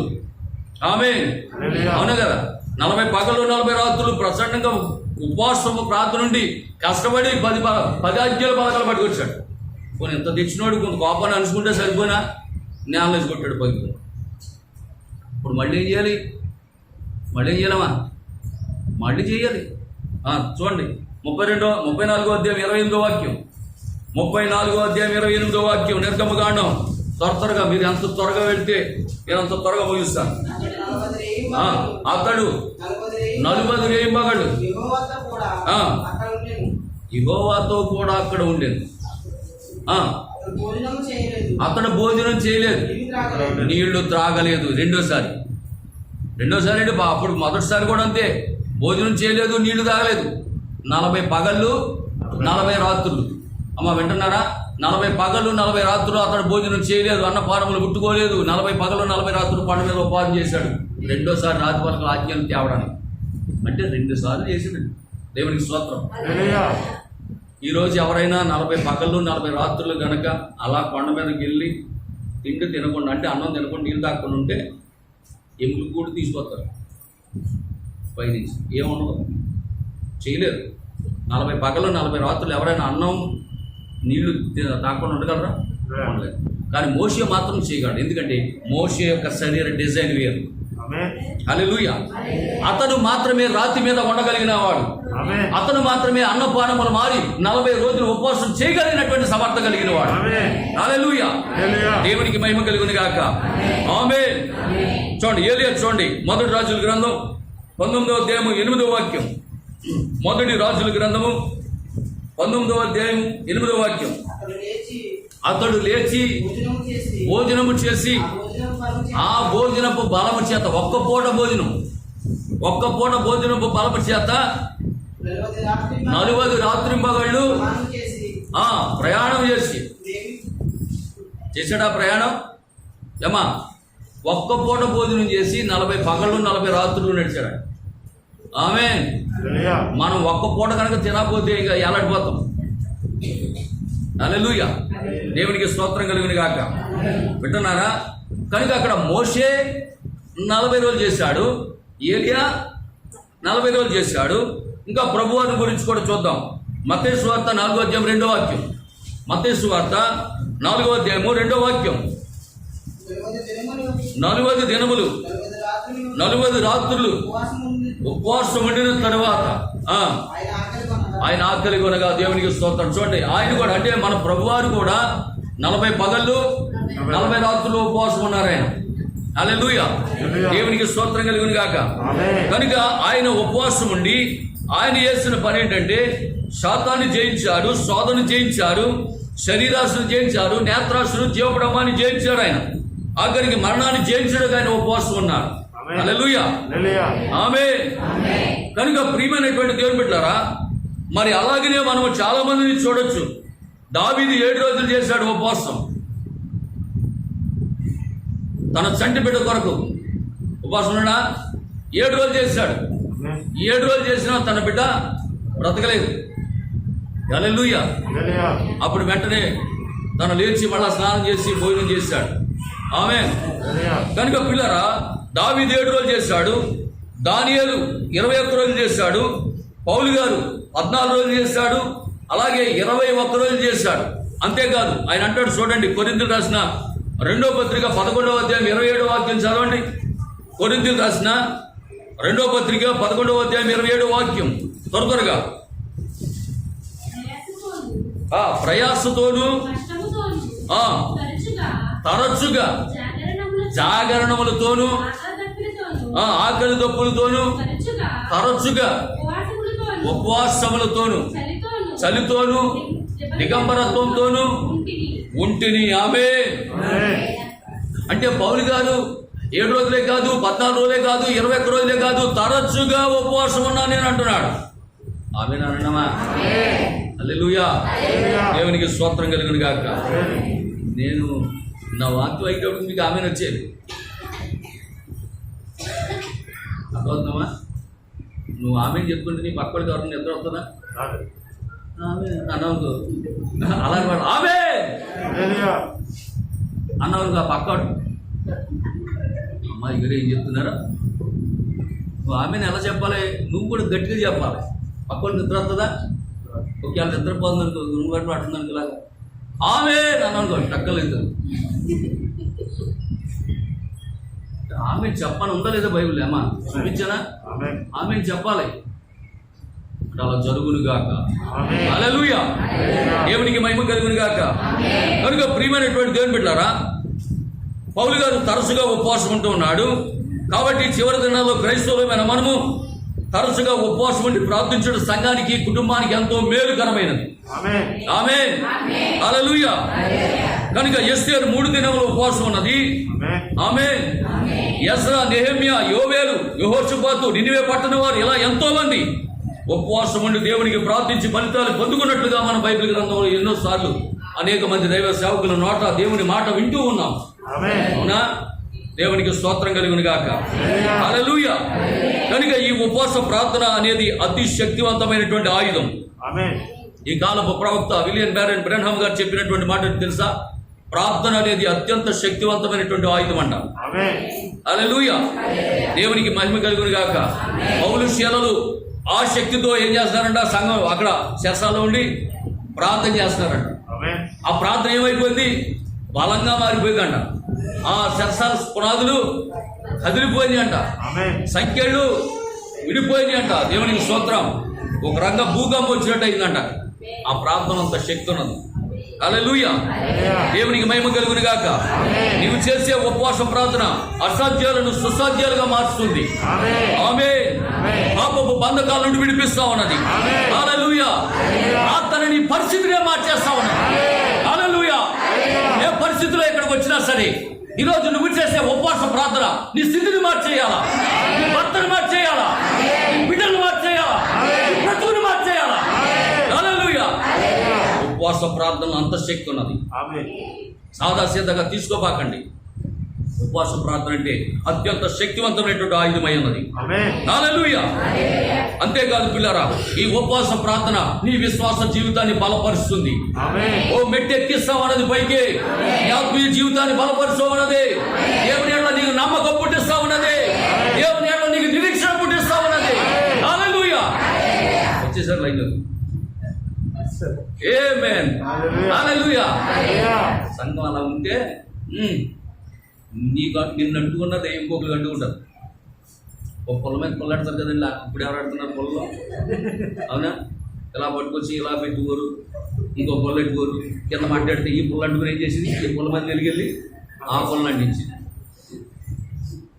అసలు ఇప్పుడు ఆ పొలాలకు పేరే లేదు. గ్యాస్ రాకపోతే అలాగే కూర్చుని ఏమంటే ఓ ప్యాకెట్ అట్టుకొచ్చేయండి, ఇవాళకు ప్యాకెట్ అట్టుకొచ్చేయండి సరిపోతుంది. ఎంతో భూమిని తెప్పించేస్తారమ్మా. దేవునికి స్తోత్రం కదా. బాబురారు విన్నారా? దేవునికి స్తోత్రం. బాబు నోటి బలపడిపోవాలి ఇలా. హల్లెలూయా. దేవునికి స్తోత్రం. కనుక పిల్లరా చూడండి, ఇక్కడ యోబు అంటున్నాడు. యోబు ఒక ప్రార్థన, ఒక చిన్న విషయాన్ని చూడండి. యోబు గ్రంథం 22వ అధ్యాయం 7వ వాక్యం. యోబు గ్రంథం 22వ అధ్యాయం 27వ వాక్యం. త్వరగా చదవండి.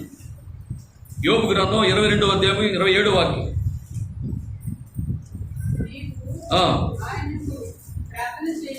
నీవు ఆయనకు ప్రార్థన చేయగా ఆయన నీ మనవి ఆలకించును. కొట్టండి చప్పట్లు. హల్లెలూయా. దేవునికి మహిమ కలుగును గాక. ప్రార్థన ఆలకించే దేవుని మనం ఆరాధిస్తా ఉన్నాము. ప్రార్థనకి జవాబిచ్చే దేవుని ఆరాధిస్తా ఉన్నాము. హల్లెలూయా. ఈ స్థితి నేను ప్రకటించుతున్న నజరేయుడైన యేసుక్రీస్తు ప్రభు. హల్లెలూయా. దేవునికి మహిమ కలుగును గాక. అందుకే భక్తుడైనటువంటి యోబు అంటున్నాడు, ప్రార్థనకి జవాబిచ్చే దేవుణ్ణి నేను ఆరాధిస్తా ఉన్నాను. హల్లెలూయా. ఎన్ని బాధలు వచ్చినా, ఎన్ని కష్టాలు వచ్చినా, ఎన్ని శ్రమలు వచ్చినా, ఎన్ని నిందలు వచ్చినా, ఎన్ని అవమానాలు కలిగినా, హల్లెలూయా, యోబు అంటున్నాడు, నా ప్రార్థనకు జవాబిచ్చే దేవుణ్ణి నేను కలిగి ఉన్నా. అప్పటికే బిడ్డలు పని చనిపోయారు, గొర్రెల మందలు చనిపోయినాయి, ఇళ్ళు కూలిపోయినాయి, ఆస్తులు కోల్పోయాడు, ఆరోగ్యం కోల్పోయాడు, సర్వము పోయిన శరీరము కుళ్ళిన నా అనుమారే వెలివేసిన, సర్వము పోయిన శరీరము కుళ్ళిన నా అనుమారే వెలివేసిన, ఆతురంతా శత్రువులైనా, ఆతురంతా శత్రువులైనా అందరూ వరకు అయించిన ఆయోగులా నిర్మయ ప్రభువా,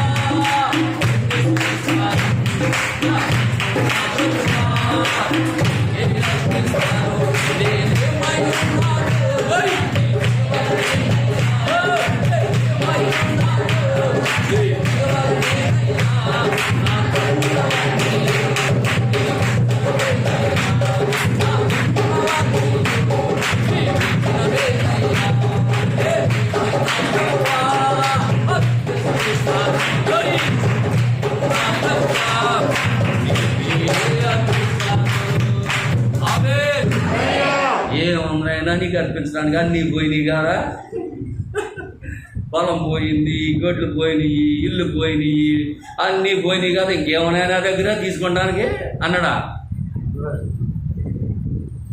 ఒక్కడే అన్నాడు, యెహోవా ఇచ్చెను, యెహోవా తీసుకొనెను, ఆయనకి మహిమ కలుగును గాక. హల్లెలూయా. దేవునికి మహిమ కలుగును గాక. సాతానుడు ఓడిపోయాడు. సాతానికి దేవునికి మధ్య జరుగుతున్న పోరాటంలో యోబు నలిగిపోయాడు.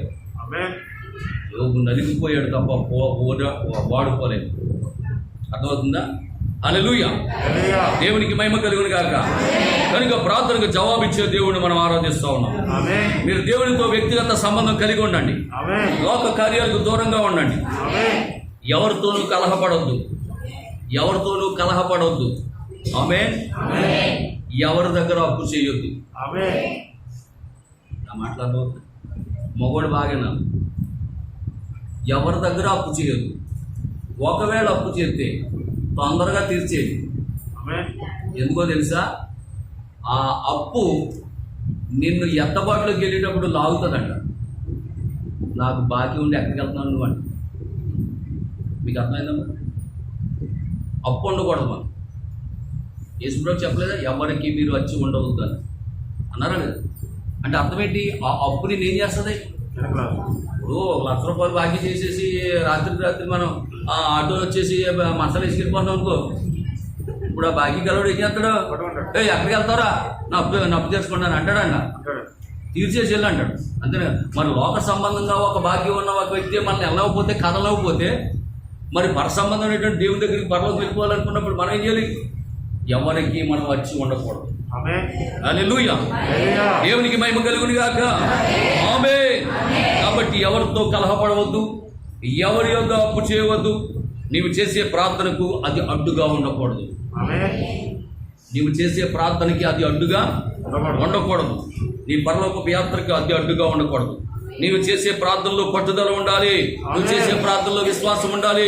నువ్వు చేసే ప్రార్థనలో నిరీక్షణ ఉండాలి. హల్లెలూయా. దేవునికి మహిమ కలుగును గాక. ఈ కాలపు ప్రవక్త బ్రహ్మ గారు చెప్పిన మాట ఏంటో తెలుసా? ప్రార్థించిన వ్యక్తి చనిపోవచ్చేమో కానీ ప్రార్థన చనిపోదంట. ప్రార్థించిన వ్యక్తులు చనిపోవచ్చు. నీకోసం ప్రార్థించిన మీ అమ్మమ్మ కానీ మీ తాతయ్య కానీ చనిపోవచ్చు, కానీ మీ అమ్మమ్మ తాతయ్య చేసిన ప్రార్థనలు మీ కుటుంబంలో తరతరాలుగా అది వెళుతూనే ఉంటుంది. మీ పిల్లలు నా ప్రార్థన దీవిస్తూనే ఉంటుంది. కాబట్టి మీ పిల్లలు రక్షించబడడానికి గల కారణం. హల్లెలూయా.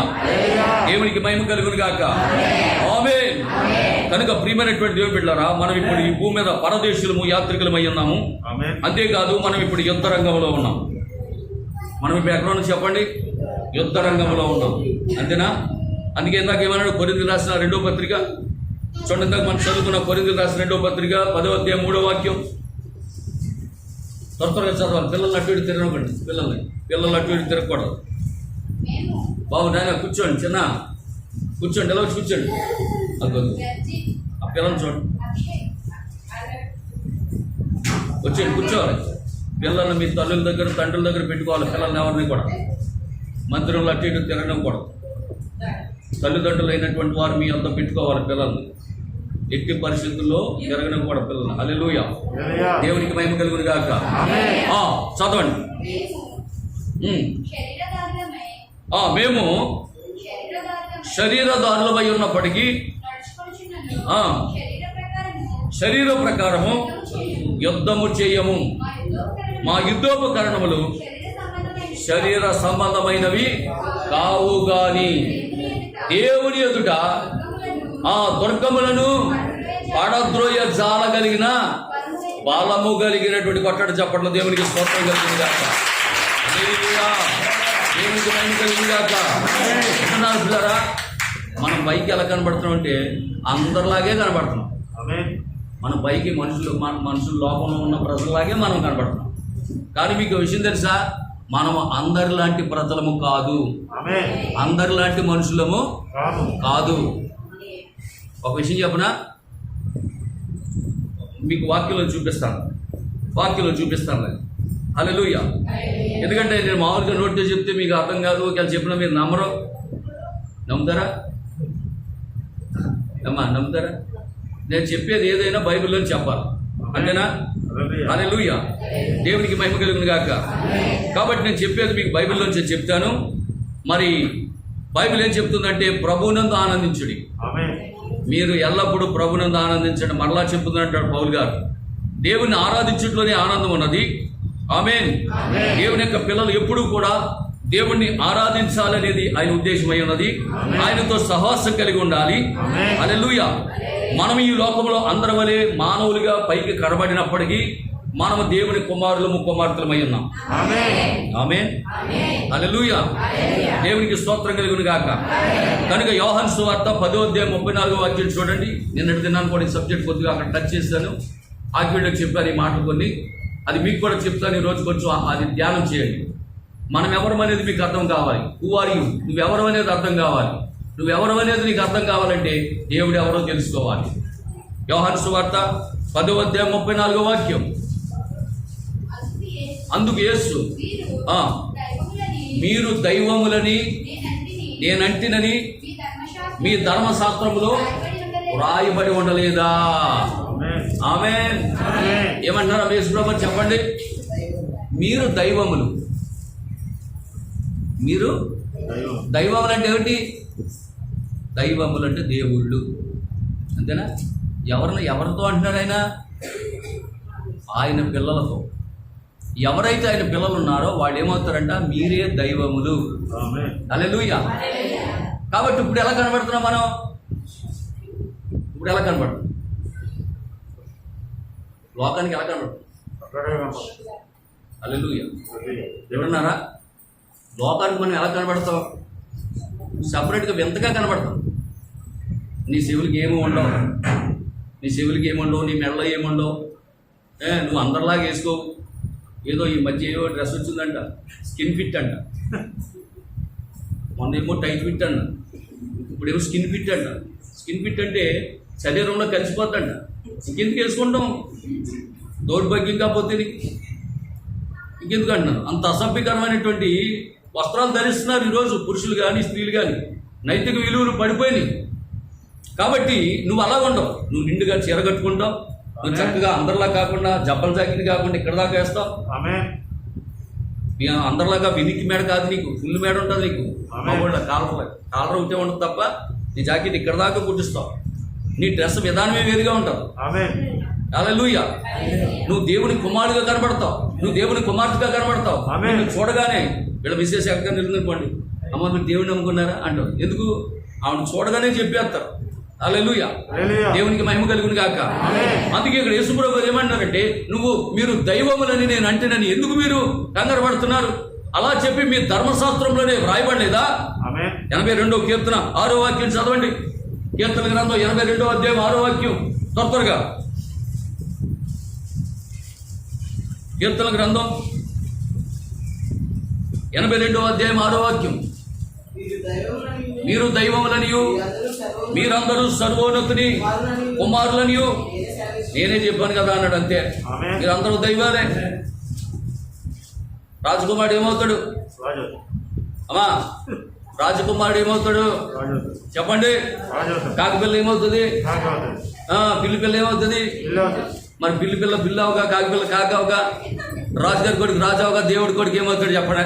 దేవుడు కుమారుడు. దేవుడు అవుతాడు. అంతే. పట్టండి చెప్పండి. లోకానికి ఈ రోజు నువ్వు ఒక మనిషిగా కనబడవచ్చు, లోకానికి ఈ రోజు నువ్వు మానవుడిగా కనబడవచ్చు, నీలో ఏ శక్తి లేకపోవచ్చు, ఆమేన్. కానీ నువ్వెవరో తెలుసా? నువ్వు ఒక దైవాన్ని అయి ఉన్నావు. ఆమేన్. నువ్వు ఒక చిన్న దేవుడు అయి ఉన్నావు. ఆమేన్. అలాగని నేను చెప్పట్లా, బైబిల్ చెప్తుంది. అలాగని నేను చెప్పట్లా, అలాగని యేసు ప్రభు చెప్పాడు డైరెక్ట్ గా. ఆమేన్. హల్లెలూయా. దేవునికి మహిమ కలుగును గాక. కనుక ప్రియమైనటువంటి దేవుని బిడ్డలారా, నిజంగా ఇది ఎంత అద్భుతమైనటువంటి కార్యం చూడండి. అందుకే అన్నాడు, ఏమన్నాడు చూడండి. ఈ కొరింథీయులకు రాసిన 2వ పత్రిక 10వ అధ్యాయం 3వ వాక్యంలో, మేము శరీరధారమై నడుచుకొనిచున్నప్పటికీ ఆమేన్, శరీర ప్రకారం మేము యుద్ధము చేయము. మా యుద్ధోపకరణాలు శరీర సంబంధమైనవి కావు, దేవుని ఎదుట దుర్గములను పడదోయ జాలినంత బలము కలిగి ఉన్నాయి. ఆమేన్. ఆ బలము కలిగినటువంటి యుద్ధోపకరణాలు ఏంటో తెలుసా? ఉపవాసం. ఆమేన్. ఆ బలము కలిగినటువంటి యుద్ధోపకరణం ఏంటో తెలుసా? ప్రార్థన. ఆ బలము కలిగిన యుద్ధోపకరణం ఏంటో తెలుసా? స్తుతి. ఆ బలము కలిగిన యుద్ధోపకరణం ఏంటో తెలుసా? ఆరాధన. ఆమేన్. హల్లెలూయా. హల్లెలూయా. దేవునికి స్తోత్రం కలుగును గాక. అంటున్నారా? గట్టిగా ఆమెను చెప్తూ ఉన్నాడు. ఆమేన్. ఎందుకు ఇది చెప్పను? నీ పక్కడు నిద్రపోయినా టప్పనే మెలకు వచ్చే దేవునికి స్తోత్రం. హల్లెలూయా. దేవునికి మహిమ కలుగును గాక. ఆమేన్. కనుక ప్రియమైనటువంటి దేవుని బిడ్డలారా, నిజంగా ప్రార్థన అతిశక్తివంతమైనటువంటి ఆయుధమై ఉన్నది. ఆమేన్.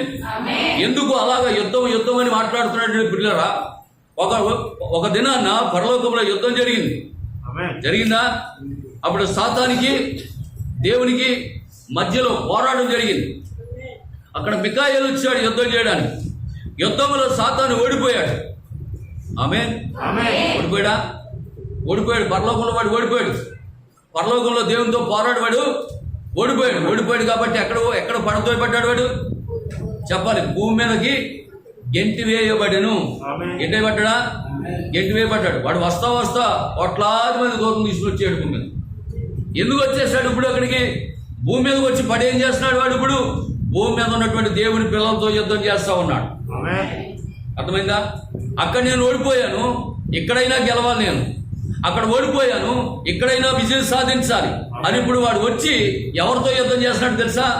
దేవుని కుమారులతో, దేవుని పిల్లలతో యుద్ధం చేస్తా ఉన్నాడు. అందుకే పౌలు గారు అంటున్నాడు, మేము పోరాడుతూ ఉన్నామంటున్నాడు. మేము శరీరంతో పోరాడతలేదంటున్నాడు. మా యుద్ధోపకరణాలు శరీర సంబంధమైనవి కావంటున్నాడు ఆయన. హల్లెలూయా. దేవునికి మహిమ కలుగును గాక. మనము పోరాడుచున్నటువంటిది ఆకాశ మండలంలో దురాత్మ సమూహములతో పోరాడుతున్నామంటాడు. కనుక పిల్లరా, ఈరోజు నిజంగా చూడండి, వాడు పడద్రోయబడి భూమి మీదకి వచ్చేసాడు. భూమిపై నివసిస్తున్నటువంటి దేవుని పిల్లలతో వాడు యుద్ధం చేస్తా ఉన్నాడు. హల్లెలూయా. భూమి మీద దేవుని పిల్లలు ఉన్నారు. చెప్పండి, సాతాను పిల్లలు ఉన్నారు. మరి ఇప్పుడు సాతాను వచ్చి సాతాను పిల్లలతో యుద్ధం చేస్తుందా? చెప్పండి. సాతాను వచ్చి సాతాను పిల్లలతో యుద్ధం చేస్తుందా? చేయదు.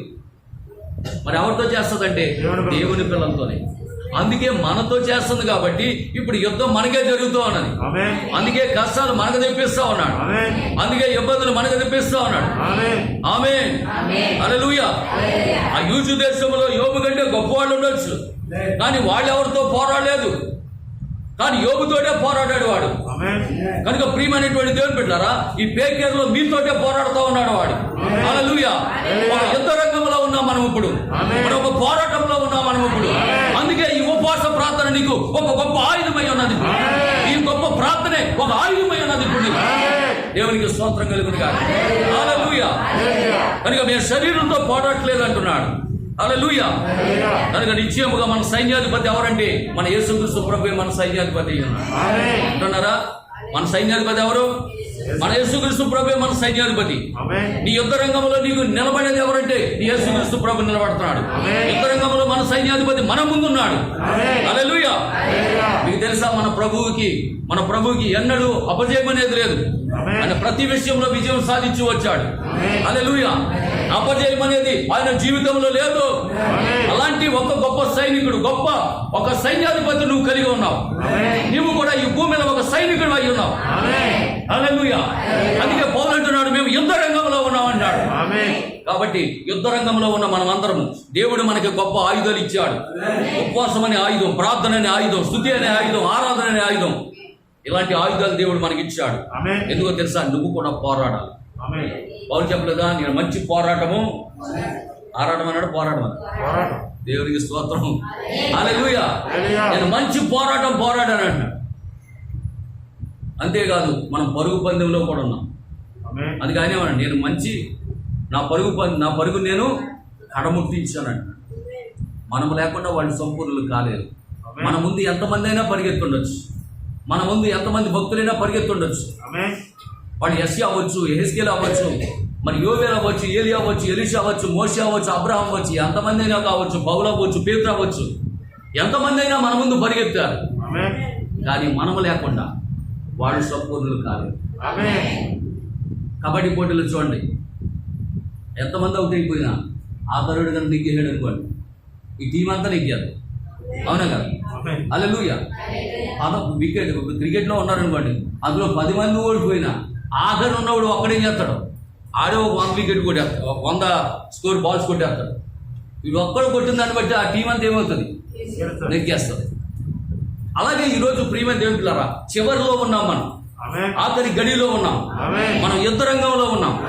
కాబట్టి ఇప్పుడు ఈ ఉపవాస కోటాల్లో మీరు యుద్ధ రంగంలో పాలు పొందుకుంటున్నారు. ఇప్పుడు మీరు గొప్ప అద్భుతమైనటువంటి శక్తిని పొందుకుంటూ ఉన్నారు. హల్లెలూయా.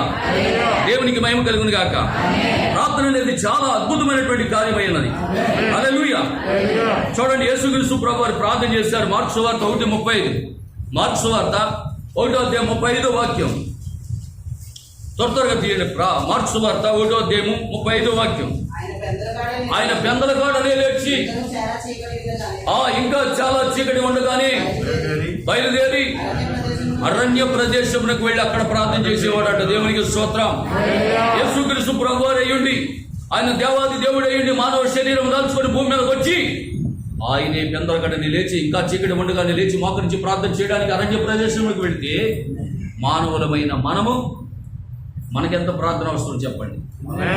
ఎంతమంది తెల్లవారుజాము 3 గంటలు ఇస్తున్నారు చెప్పండి?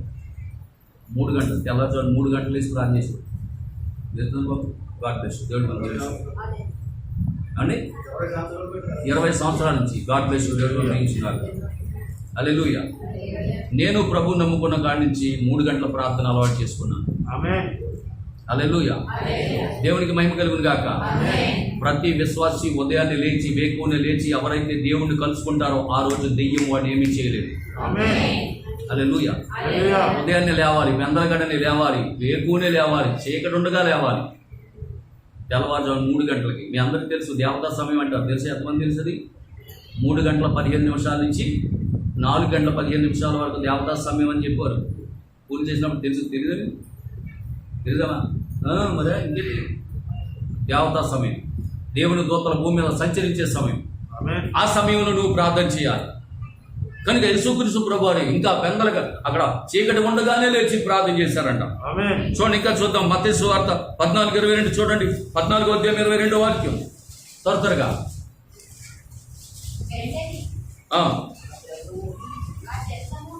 ఆ జన సమూహంలో పంపివేసి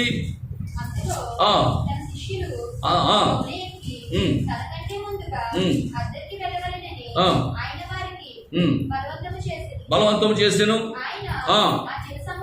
ఆయన జన సమూహంలో పంపివేసి ప్రార్థన చేయుటకు ఏకాంతముగా కొండ ఎక్కిపోయిను.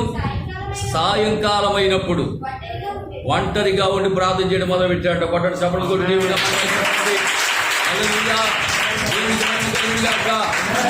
పిల్లరా, ఒక దేవాది దేవుడై ఉండి మానవునిగా భూమి మీదకి వచ్చి ఆయనే పెద్దలుగడ లేచి ప్రార్థన చేయవలసినటువంటి అవసరం ఆయనకు వస్తే ఆయనే సాయంకాలం ప్రార్థన చేయవలసినటువంటి అవసరం ఆయనకు వస్తే ఆమేన్. హల్లెలూయా. మానవులుగా మనం ఎంత చేయాలని కాను అంటే ఆయన పెద్దలు కళ్ళు ఇస్తాడు, ప్రార్థన చేశాడు, సాయంకాల సమయంలో ప్రార్థన చేస్తాడు. ఇంకొక మాట చూడండి, లోకాసు వార్త 6:12. లోకాసు వార్త 6:12 త్వరగా.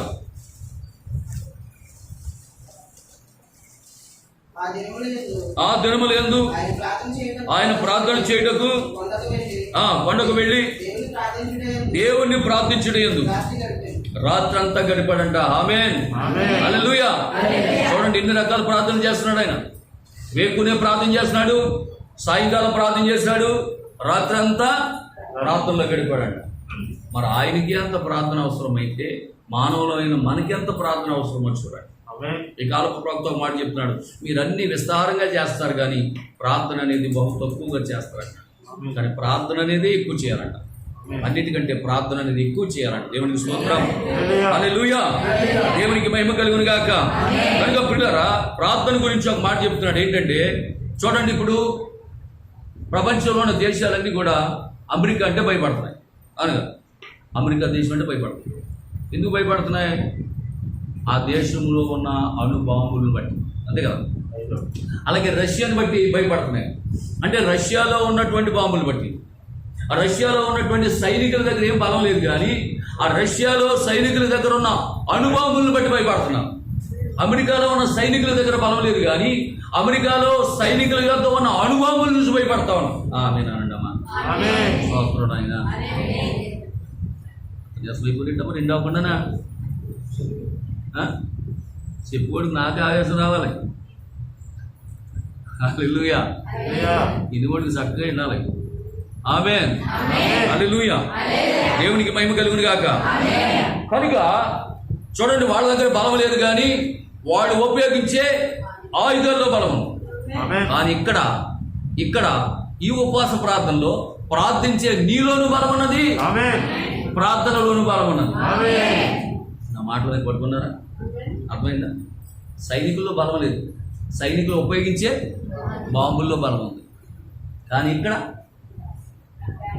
మనలోను బలం ఉన్నది, ప్రార్థనలోను బలం ఉన్నది. హల్లెలూయా. దేవునికి స్తోత్రం కలుగును గాక. కనుక ప్రియమైన దేవులారా, ఒక నిజమైన క్రైస్తవ విశ్వాసి శక్తివంతుడే. అతడు కలిగి ఉన్న ప్రార్థన కూడా శక్తివంతమైనదే. హల్లెలూయా. సాతాను నిన్ను చూసి గడగడ వణుకుపోవాలా, అంతేగాని ఏం కావాలమ్మా చెప్పమ్మా, ఏం కావాలమ్మా దిగుకుందనుకోండి, మరి అడుగుతారు పెద్దలే, అమ్మ ఎక్కడి నుంచి వచ్చావమ్మా, ఏ ఊరి నుంచి వచ్చావు, ఏం కావాలి చెప్పు, తింటే తినేసి వెళ్ళిపోదు. కానీ అమ్మా అంతేనా అంటారా? అనరా? అలా దానికి కావాల్సింది పెట్టకూడదు. ఎట్టి పరిస్థితుల్లో దానికి అడిగింది పెట్టావా, టెస్ట్ చేసి కూర్చుంటుంది, గుర్తుంచుకోండి. వదిలిపెట్టరు, ఎందుకంటే దానికి కావాల్సిందల్లా నీ దగ్గర దొరుకుతుంది కాబట్టి వదిలిపెట్టరు. అది అడిగింది అసలు ఇవ్వకూడదు. ఒకసారి ఇలాగా మా చర్చిలో ఒక ఆవిడ దెయ్యం పట్టుకుంది. ఏం పట్టుకుంటే నాకు ఫోన్ చేస్తున్నారు వాళ్ళు, ఎందుకంటే దాంతో అంతసేపు విశాఖపడుతున్నావు, అయ్యారు ఫోన్ చేస్తుండో పాస్ గారు వస్తారు, 5 నిమిషాల్లో ప్రార్థన చేస్తారు అన్నారంట ఆ రాత్ గారు. అడిగి ఆ దెయ్యం అంటుందంట, మీ పాస్ గారికైనా చెయ్యి, ఆయన వస్తే ఆయన పాటలు నేసి వెళ్ళిపోతాను అన్నదంట. ఇదా ఆయన పాటలు నేసి వెళ్ళిపోతావా, ఆయన పాటలు అంటే నాకు చాలా ఇష్టం అన్నదంట. బగ్గేశ్వర పాస్ గారేనా, నన్ను చెయ్యి, ఫోన్ చేయి, రమ్మను, ఆయన పాటలు అంటే నాకు చాలా ఇష్టం అంటుందంట. అయ్యి బాబు సరే అలా మాట్లాడుతూనే ఉంది. అయ్యి బాబు అటువంటి పాస్ గారు మాట్లాడుతున్నాను, ఏం మాట్లాడుతున్నాను, మీ పాటలు అంటే తనకి ఇష్టం అంట, రమ్మంటాను త్వరగానే. అవునా? స్తోత్రం. తెలియకుండా పాటలు అంటే ఇష్టం అయిపోయి వెళ్ళాను. రెండోడికి అలాగే అంటుంది, మీరు 2 పాటలు పాడేయండి వెళ్ళిపోతానండి. ఇప్పుడు నేను పాడాలా? ఇలాగే పిచ్చి పిచ్చి హలైకు నీకోసం నేను పాడను, నా దేవుని కోసం నేను పాడతాను. కానీ ఇప్పుడు పాడను, ఇప్పుడు నేను ఎల్లగొట్టే ప్రయత్నం చేస్తాను. దేవునికి స్తోత్రం. హల్లెలూయా. చిన్న ప్రార్థన చేస్తాను, గిలగిలా కొడుకుని కింద అంటది, 5 నిమిషాలు వదిలేస్తాను. హల్లెలూయా. ఒక సంఘ పెద్ద కానీ, ఒక పాస్టర్ కానీ, ఒక విశ్వాసి కానీ ఉపవాస ప్రార్థన శక్తి ఉన్న ఏ ఉపవాసకుడైనా నువ్వు వెళితే చాలు, నేను గజగజ వణకాలది. అంత ప్రార్థనాత్మక శక్తి ఈ ఉపవాస కొట్టాలో మీ అందరూ పొందుకోవాలి. ఆమేన్. హల్లెలూయా. దెయ్యాన్ని వెళ్ళగొట్టగలిగే శక్తి నీలో ఉంది. ఆమేన్. హల్లెలూయా. ప్రభువైన యేసుక్రీస్తు నామములో దెయ్యమా ఈ బిడ్డను వదిలిపో ఆమేన్. అంటే వెళ్ళిపోవాలి. అది చెప్పమ్మా ఏం కావాలమ్మా తినేసి వెళ్ళిపోదు కానీ ఆ కబుర్లు చెప్పకూడదు. హల్లెలూయా. హల్లెలూయా. దేవునికి స్తోత్రం కలుగును గాక. కనుక పిల్లరా, నీలో ఉన్న శక్తి ఏమిటో సాతానికి బాగా తెలుసు. నువ్వు చేసే ప్రార్థనలో ఎంత శక్తి ఉందో సాతానికి బాగా తెలుసు. నీవే ఒక అతి శక్తివంతమైనటువంటి ప్రార్థన ఆయుధాన్ని నువ్వు కలిగి ఉన్నావు. ఆమేన్. హల్లెలూయా. దేవునికి మహిమ కలుగును గాక. ఆమేన్. కనుక ప్రియమైనటువంటి దేవుని బిడ్డలారా, అద్భుతమైనటువంటి కార్యాలు మనం చాలా చూడొచ్చు. అయితే నేను ముందుకు సాగిపోతున్నాను, గడియారం కూడా సాగిపోతున్నాను ముందుకి. నేను రెండింటికి ముగించాలని ఆశపడుతున్నాను. దేవునికి స్తోత్రం. హల్లెలూయా. దేవునికి మహిమ కలుగును గాక. కనుక చూడండి, అక్కడ ఒక మాటను మీకు చూపించాలని ఆశపడుతున్నాను. పేతురు రాసినటువంటి మొదటి పత్రిక 4వ అధ్యాయము, పేతురు రాసిన మొదటి పత్రిక 4వ అధ్యాయం 7వ వాక్యం. పేతురు రాసిన మొదటి పత్రిక 4వ అధ్యాయం 7వ వాక్యం. త్వరగా చదవండి. అయితే అన్నిటి అంతము సమీపంగా ఉన్నది కాగా మీరు స్వస్థబుద్ధి గలవారై ప్రార్థన చేయుటకు మెలకుగా ఉండుడి. దేవునికి స్తోత్రం. ఏం చేయడానికి మెలకుగా ఉండాలంట? ప్రార్థన చేయడానికి మెలకుగా ఉండాలి. కాబట్టి నీ పక్కోడు ఎవరైనా కురిపాటు లేస్తుంటే ఏమని చెప్పాలి? ఆమె. నువ్వు ఆమె అనగానే అదొక అత్యంత శక్తివంతమైన ఆయుధంగా మారిపోవాలి. హల్లెలూయా. దేవునికి స్తోత్రం కలుగును గాక. కనుక ప్రియమైనటువంటి దేవుని బిడ్డలారా, అన్నిటి అంతము కూడా సమీపంగా ఉన్నదంటూ ఇప్పుడు ఆమె. ప్రపంచానికి అంతంగా ఉన్నది, ప్రకృతికి అంతంగా ఉన్నది. హల్లెలూయా. మానవాళికి అంతంగా ఉన్నది, అన్నిటి అంతము కూడా సమీపంగా ఉన్నది. ఆమె. కాలం అనేది చాలా తక్కువగా ఉన్నది. చివరి కాలంలో మనం జీవిస్తా ఉన్నాం. కనుక ప్రార్థన చేయడానికి ఏం చేయాలంటే మనం మెలకుగా ఉండాలి. ఇంకొంతకాలం బతుకుతామని ఆశ ఈ రోజు ఎవరికి భూమి మీద ఎవరికి లేదు. పెట్టున్నారా? నిన్న ఫోన్ వచ్చింది, మేము ఆఫీడ్లో ఉండగానే. అవునండి, అవతల ఫ్లైట్ ఎక్కాడంటే ఆయన ఇంకా మన ఇండియాలో దిగలేదు పాపం. ఆ ఫ్లైట్లోనే చనిపోయాడు. కువైట్ నుంచి వస్తున్నాడు. కువైట్లో ఫ్లైట్ ఎక్కాడు. ఇండియాలో దిగాలి, భార్య బిడ్డలు చూసుకోవాలి, వస్తున్నాడు పాపం. ఫ్లైట్లోనే చనిపోయాడంట. ఇంకా యువతలో దిగల. నా ప్రియమైన దేవుని బిడ్డలారా, ఒకప్పుడు ఒక ఆశ ఉండేది, ఇంకా కొంతకాలం బతుకుతాం. ఏదైనా అనారోగ్యం చేసి హాస్పిటల్కి వెళ్తే డాక్టర్ గారిని కార్డు చేతిలో పట్టుకుని మొత్తం మీద ఆరోగ్యం బాగా అయిపోయాక పర్లేదుగా మళ్ళీ లైన్లోకి వచ్చేసాం, ఇంకెంటేస్తాడు ఇంకో 3-4 ఏళ్ళు అనేవారు. నా మాట్లాడబోతున్నామో స్తోత్రం. ఇప్పుడు ఎవరైనా అలాగ అనగలుగుతున్నావా? పర్లేదు ఇంకొక 5 ఏళ్ళు గెంటేస్తామని ఎవరితో చెప్పగలమా? అప్పుడు అసలు ఆ గ్యారంటీ లేదు. అంటే అన్నిటి అంతము సమీపంగా ఉన్నది. కాబట్టి ఇప్పుడు మనం ఏం చేయాలి? మెలకుగా ఉండి ప్రార్థన చేసే గడి ఇది. హల్లెలూయా. దేవునికి మహిమ కలుగును గాక. కనుక ప్రియమైన దేవుని బిడ్డలారా, మనం ఎక్కడి నుంచి వచ్చామంటే నిత్యత్వంలో నుంచి వచ్చాము, కాలంలోకి పడిపోయాము. కాబట్టి కాలాన్ని లెక్కెట్టుకుంటున్నాము, రోజులు జరుపుకుంటున్నాము. కాబట్టి నిత్యత్వం నుంచి వచ్చిన మనము మళ్ళా తిరిగి కాలంలో నుండి నిత్యత్వంలోకి వెళ్ళిపోబోతున్నాం. హల్లెలూయా. దేవునికి మహిమ కలుగును గాక. కాబట్టి ప్రియమైన దేవుని బిడ్డలారా, చూడండి, చాలా అద్భుతమైనటువంటి కార్యాలు ఇక్కడ మీకు చూపించాలని ఆశపడుతున్నాను. ఒక ప్రకటన గ్రంథం 11వ అధ్యాయం 15వ వాక్యం. త్వరగా చూడండి. ప్రకటన గ్రంథము 11వ అధ్యాయము 15వ వాక్యం. 7వ దూత బోర ఊదినప్పుడు పరలోకములో ఒక శబ్దము పుట్టెను. ఆ శబ్దములు ఈ లోకరాజ్యము మన ప్రభు రాజ్యములాయెను. ఆమేన్. ఈ లోకరాజ్యాలని ఒకరోజు ఎవరు అవుతున్నాయి? ప్రభు రాజ్యాలు కాబోతున్నాయి. ఇప్పుడున్న రాజ్యాలు, భూలోకంలో ఉన్న రాజ్యాలు ఒకరోజు ప్రభు రాజ్యాలు కాబోతూ ఉన్నాయి. ఆ రాజ్యానికి రారాజు మన ప్రభువే. ఆ రాజ్యానికి రాణి నువ్వే. హల్లెలూయా. నువ్వెవరవో నీకు అర్థం కావాలి. ఉపవాస కొట్టాలి. నువ్వెవరవో లోకానికి అర్థం కావట్లా, కానీ నువ్వు తెలుసుకోవాలి.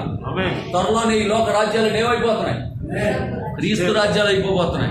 హల్లెలూయా. కాబట్టి పిల్లరా, చూడండి, అపోజిషన్ పార్టీ వాళ్ళు అంటారు, రేయ్ మా పార్టీ వచ్చే సంవత్సరం వస్తుంది, చూద్దాం అప్పుడు అంటారు. అవునా కదా? ఇప్పుడు అపోజిషన్లో ఉంటారు కదా పార్టీ వాళ్ళు అంటారు, ఏమని అంటారు? రేయ్ మా పార్టీ వస్తుంది, చూద్దాం అప్పుడు మీ సంగతి అంటారా? ఆమేన్. మరి ఇప్పుడు మనం అపోజిషన్. ఎవరు చూస్తున్నారండి మనం? మరి ఇప్పుడు అపోజిషన్ కదా మనం ఆమేన్. ప్రార్థనలు పెట్టుకొని వస్తున్నారు మనల్ని అర్థమైంది. పెట్టుకొని వస్తున్నారా? సౌండ్ ఎట్టిస్తున్నారా? మీ పేరేంటి బాబా? విజయ్ కుమార్ గారు. ఆయన నాగేశ్వరరావు. ఇప్పుడు మన పార్టీ లేదు కదా, ఒకరోజు రాబోతుంది మన పార్టీ, ఆమేన్. ఒకరోజు రాబోతుంది మన రాజ్యం. ఆమేన్. ఇప్పుడున్న రాజ్యాలు కాదు. మీకు తెలుసా ఇప్పుడున్న రాజ్యాలన్నీ ప్రజలు ఎన్నుకుంటారు. ఆమేన్. నా మాటలు అర్థమవుతున్నాయి? ఇప్పుడున్న రాజ్యాన్ని, ఇప్పుడున్న ప్రభుత్వాన్ని ఎన్నుకోవాలంటే ఎవరు ఎన్నుకోవాలి? ప్రజలందరూ కలిసి ఒక నాయకుడిని ఎన్నుకుని ఒక ప్రభుత్వాన్ని ఏర్పాటు చేస్తారు. ఆమేన్. కానీ మన రాజ్యంలో ఆయన ఏం చేస్తాడు తెలుసా? ప్రభుత్వాన్ని ఆయన ఏర్పాటు చేసి ఆమేన్. మనల్ని ఎన్నుకుంటాడు ఆయన. ఆమేన్. అంటే అప్పుడు కొట్టుకోండి. హల్లెలూయా. హల్లెలూయా. ఎవరి గురించి చెప్పాను? మీ గురించే. ఆమేన్. నా తల్లి మీకు ఆ మాట అర్థమైతే మీరే చప్పట్లు కొట్టేసుకున్నారు. బిర్యానీ ప్యాకెట్, వాటర్ ప్యాకెట్ కనుక అంటే చేతికి అందించేస్తే మన ఎమ్మెల్యే గారు మన వీధిలో ట్రైన్ వేయించారమ్మా అన్నారనుకోండి, ఇంకా అసలు ఎవరైనా కొట్టమని చెప్తారా? చెప్పరు. ఆటోమేటిక్ వచ్చాక చెప్పడం. హల్లెలూయా. మరి ఈ రాజు గారికి కొట్టరే, పైగా చెప్పేది నీకోసమే కదా. ఆమేన్. ఒకరోజు దేవుడు భూమి మీద ఏర్పాటు చేసే రాజ్యానికి రాణి నువ్వే, ఆమేన్. పరిపాలన చేసేది నువ్వే. ఆమేన్. హల్లెలూయా. దేవునికి మహిమ కలుగును గాక. కనుక ప్రియమైనటువంటి దేవుని బిడ్డలారా, నిజంగా అది ఎంత గొప్ప అద్భుతమైనటువంటి కార్యంగా ఉన్నదో చూడండి. ఈ లోక రాజ్యములు ఒకరోజు మన ప్రభు రాజ్యం కాబోతా ఉన్నాయి. ఆమేన్. హల్లెలూయా. కాబట్టి నువ్వెవరో తెలుసుకోవాలి. యేసుక్రీస్తు నిత్య జీవమై ఉన్నాడు, ఆయన జీవించుతున్నాడు, మనము కూడా నిత్య జీవమై ఉన్నాం. త్వరలోనే కాలం అనేది ముగించబడబోతా ఉన్నది. హల్లెలూయా. రోమపత్రిక 13:11 ఇంకా బాగుండా ఉన్నది. నాకు 2 గంటల ముగించేస్తాను. దేవుని స్తోత్రం. మళ్ళీ మీరు ప్రార్థన చేసుకోవాలి. పాస్టర్ గారు మీరు అందరూ కలిసి, మీకు కొన్ని సమస్యలు ఉంటాయి కదా, ప్రార్థన చేసే అంశాలు. ఏమా చెప్పండి, ప్రార్థన చేసే అంశాలు అయ్యి ఉంటాయి కదా, మరి అట్లన్నింటి కొరకు ప్రార్థన చేయాలి కదా. అందుకే నేను 2 గంటల కల్లా ముగించేస్తాను. ఓకేనా? చెప్పండి. ముగించమంటారా చెప్పమంటారా? అమ్మ చెప్పమండి. కలిసి దేవుడిని దీవించగా, కూతురా కొడుక నీ కొడుకుని కూడా దీవించింది కాక, ఆళ్ళ కొడుకుని కూడా దీవించింది కాక. హల్లెలూయా. మీ మనోడు కూడా దీవించింది కాక. దేవుని సేవకు నోటి మాట రూఢిపరిచే దేవుడు మన దేవుడు. ఆమేన్. నిశ్చయంగా నీ పిల్లలు నీవు చూచుదువు గాక, పిల్లల తరతరాలు చూచుదువు గాక. హల్లెలూయా. చదవండి. రోమపత్రిక 13:11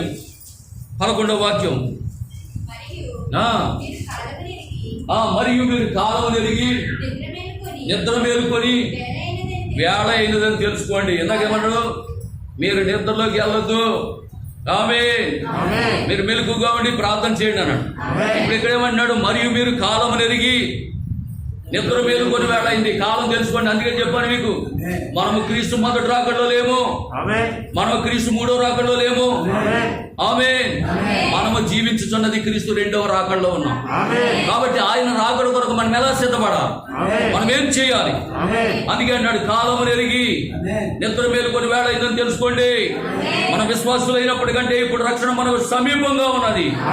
ఆమేన్. కాబట్టి ఇక్కడ ఉన్న 2 చెల్లెళ్ళు, ఇంకో తమ్ముడు ఉన్నాడు. బాబు రక్షణ పొందండి, త్వరగా రక్షణ పొందండి. రక్షణ పొందాలంటే డాక్టర్ దగ్గరికి వెళ్ళాలి రేపు నుంచి. నిజమేమా? ఎవరితో కాదు. ఇప్పుడు మీకు అనుకూలంగా ఉంది సమయం. ఇప్పుడు మీరు బాప్తిసం పొందుతారంటే అయ్యారు, ఇప్పుడు రేపు పొద్దున్న బాప్తిసాలు ఇచ్చేస్తారు. కానీ ఒకరోజు రాబోతుంది, ఆ కాలంలో ఏం జరుగుతుందో తెలుసా?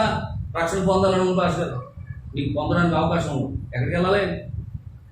ఎక్కడికి వెళ్ళాలి చెప్పండి. ఏలూరా? కలెక్టర్ ఆఫీస్ ఎక్కడ ఉందా? ఏలూరేనా? మేమైతే ఏలూరు వెళ్తాం. మరి మీరు ఎవరు వెళ్తారు మాకు తెలియదు. బేకరేడు ఏలూరు వెళ్ళాలా? దేవుడికి స్తోత్రం. మరి ఏలూరు వెళ్ళి ఏమంటే నేను యేసుబాబు నమ్ముకున్నానంటే నాకు బాప్తిసం తీసుకోవాలండి అని నువ్వు కలెక్టర్ గారికి అప్లికేషన్ పెట్టుకుంటే అప్పుడు వాళ్ళు ఎంఆర్ఓ ఫోన్ చేస్తారు. ఎంఆర్ఓ ఏమో ఒక కానిస్టేబుల్ తీసుకుని మన ఇంటికి వచ్చి మన చుట్టుపక్కల అందరూ, మన బంధువులు అందరూ, చుట్టాలు, స్నేహితులు అందరూ సర్క్యులర్ చేసి ఏంటి పిల్లలు యాత్రకి వెళ్తుందంట. వెళ్తుందా? నిజమేనా? ప్రతివారం వస్తుందా? యజమాని నమ్ముకుందా? మరి పాస్టర్ గారు దగ్గరికి వస్తారు, పాస్టర్ గారు అడుగుతారు, బాబా ఈ అమ్మాయి రోజు వస్తుందా? ప్రతి ఆదివారం ప్రార్థన వస్తుందా? రైట్ ఇవ్వచ్చా? సార్ వెళ్తుందంటండి ఈవిడ ప్రతి ఆదివారం. లేదన్నా అప్పుడెప్పుడు వెళ్తున్నాను అనుకో కొట్టేస్తారు. ఎవరు బాగానే వెళ్తుందండి అని చెప్పారనుకో, సరే అండి కరెక్ట్గానే వెళ్తుందని చెప్తే ఈయన మళ్ళీ అక్కడ పంపుతాడు ఏలూరు. అప్పుడు ఆయన ఏం చేస్తాడో జీవోయిస్ ఒక కాగితం రాస్తాడు, పాస్ గారు మీ చర్చకి వచ్చి అమ్మాయికి బాప్తిజం ఇవ్వచ్చు కదా. అంత వస్తుందిరా త్వరలో రాబోయేది నాకు. అందుకు ఇప్పుడు మనకి ఏముందమ్మా తల్లి, రక్షణ మనకి అతి సమీపంగా ఉన్నది. ఆమేన్. కాబట్టి రక్షణ పొందాలనుకున్న లేట్ చేయకండి, పొందేసేయండి. ఆమేన్. తర్వాత పొందే అవకాశం ఉండదు. ఆమేన్. బాప్తిజం ఇచ్చే సేవకులు ఉండరు. ఆమేన్. బాప్తిజాలు ఎవరెవరు ఆమేన్. ఆల్రెడీ 8 రాష్ట్రాల్లో కార్యాలు జరుగుతూ ఉన్నాయి. ఆమేన్. ఇదిగో త్వరలో 9వ రాష్ట్రం ఆంధ్రప్రదేశ్, ఇప్పుడు మన రాష్ట్రానికి వచ్చింది. ఆమేన్. హల్లెలూయా. కనుక నిద్ర మేల్కొని వేళైంది, ఆమేన్. సమయం సమీపించింది, అన్నిటి అంతము సమీపంగా ఉన్నది. కాబట్టి ఇప్పుడు జరుగుతున్న కాలం గుర్తించండి. ఇప్పుడు జరుగుతున్న కాలం, ఈ కాలంలో ఏం జరుగుతుంది? భయానకమైనటువంటి కరోనా అనేది ప్రపంచాన్ని ఊపేస్తా ఉన్నది. దీని గురించి బైబిల్లో రాయలేదని మీరు అనుకుంటున్నారా? చూస్తారా వాక్యం? చూడండి, కీర్తన గ్రంథం 38వ అధ్యాయం 11వ వాక్యం చూడండి. 2-3 వాక్యాలు చెప్పి నేను ముగిస్తాను. హల్లెలూయా. దేవునికి మహిమ కలుగును గాక. ఆమేన్. త్వరగా నా స్నేహితులు, నా చెలికాండ్రు నా తెగులు చూచి ఎడముగా నిల్చున్నారు, శానిటైజర్ రాసుకుంటున్నారు, ముక్కు గొడ్డు కట్టేసుకుంటున్నారు. ఎవరైనా ఇంటి కింద కాడు కట్టుకుంటున్నారు, నీళ్ళు ఇచ్చుకోరు శానిటైజర్. ఏమ్మా ఇప్పుడు ఏం చేస్తున్నారు? శానిటైజర్. శానిటైజర్ ఇస్తున్నారు. అవునా కదా? ఆమేన్. ఎందుకు ఇస్తున్నారు? కరోనా. ఎందుకు ఇస్తున్నారు? కాలము అయిపోవచ్చింది. ఇలాంటి కార్యాలు, ఇలాంటి రోజులు కొన్ని వస్తాయని దేవుడు ముందే బైబిల్ గ్రంథంలో రాయించాడు. ఆమేన్. హల్లెలూయా.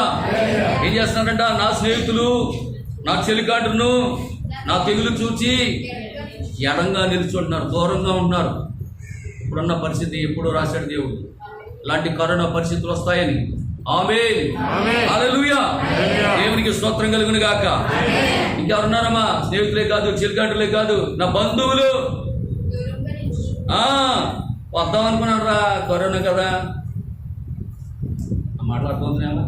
బంధువులు ఏమంటున్నారు? ఇప్పుడు ఏదైనా ఫంక్షన్ చెప్పాను అనుకోండి, ఏమంటున్నారు?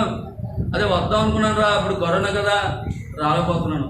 బంధువులు దూరంగా ఉంటున్నారు, స్నేహితులు దూరంగా ఉంటున్నారు, చెరుకాటు దూరంగా ఉంటున్నారు. కాలాన్ని గుర్తించండి. కాలము నెరిగి నిద్ర మేలుకొని వేట అయినది. ఇప్పుడున్న కాలాన్ని గుర్తించండి. ఇర్మియా గ్రంథం 14వ అధ్యాయం 16వ వాక్యం. ఇర్మియా గ్రంథం త్వరగా 14వ అధ్యాయము. ఇర్మియా గ్రంథం 14వ అధ్యాయము 11వ వాక్యం తీయమ్మా.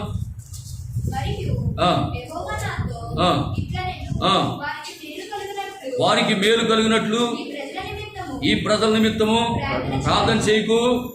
వారు ఉపవాసం ఉన్నప్పుడు నేను వారి మొర్రమైనను వారి దాన బలినైనను దేవునికి స్తోత్రం. 16వ వాక్యం అంటాడు చూడండి. 16వ వాక్యం. ఖడ్గము వలనను క్షామం వలనను లయమగుదురు. వారెవరితో అట్టి ప్రవచనం చెప్పుదురు. ఆ జనులు క్షామమునకు ఖడ్గమునకు పాలు యెరూషలేము వీధుల్లో పడవేయబడుదురు. నేను వారి చెడుతనమును వారి మీదకి రప్పించదును. వారినైనను వారి భార్యలనైనను వారి కుమారులైనను వారి కుమార్తెలైనను పాతి పెట్టి వాడు ఎవడను లేకపోను. ఇప్పుడు జరిగేది అదేనా? పాతి పెట్టేవాళ్ళు ఉన్నారా? ఎవరైనా చనిపోతే దగ్గరికి వెళ్తున్నారా? పాతి పెట్టేవాళ్ళు లేకపోయిన పరిస్థితి వస్తుందని బైబిల్ గ్రంథంలో ప్రవక్త యెషయా ఇర్మియా ఎప్పుడో ప్రవచించేశాడు. ఇవన్నీ మన కాలంలో నెరవేరుతా ఉన్నాయి. హల్లెలూయా. దేవునికి మహిమ కలుగును గాక. దేవునికి స్తోత్రం కలుగును గాక. ఈ 2000 సంవత్సరాలుగా 7 సంఘ కాలాల గుండా అనేకమైనటువంటి వ్యాధులు, తెగుళ్ళు లోకాన్ని కట్టుగుచ్చుతూ ఉన్నాయి.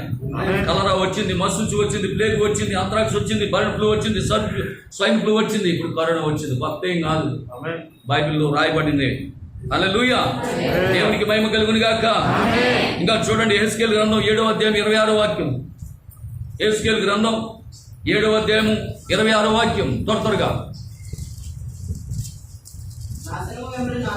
చూడండి. నాశనము వెంబడి నాశనం, సమాచారం వెంబడి వస్తుందా? సమాచారం వెంటనే WHO నుంచి సమాచారం వస్తుందా? ఏమన్నారు? First wave, second wave, third wave. ఏంటిది? సమాచారం వెంబడి సమాచారం. థర్డ్ వేవ్, ఫస్ట్ వేవ్ వెళ్ళిపోయింది, సెకండ్ వేవ్ వస్తుంది, జాగ్రత్తగా ఉండండి, కంట్రోల్ చేయండి అంటలేదా?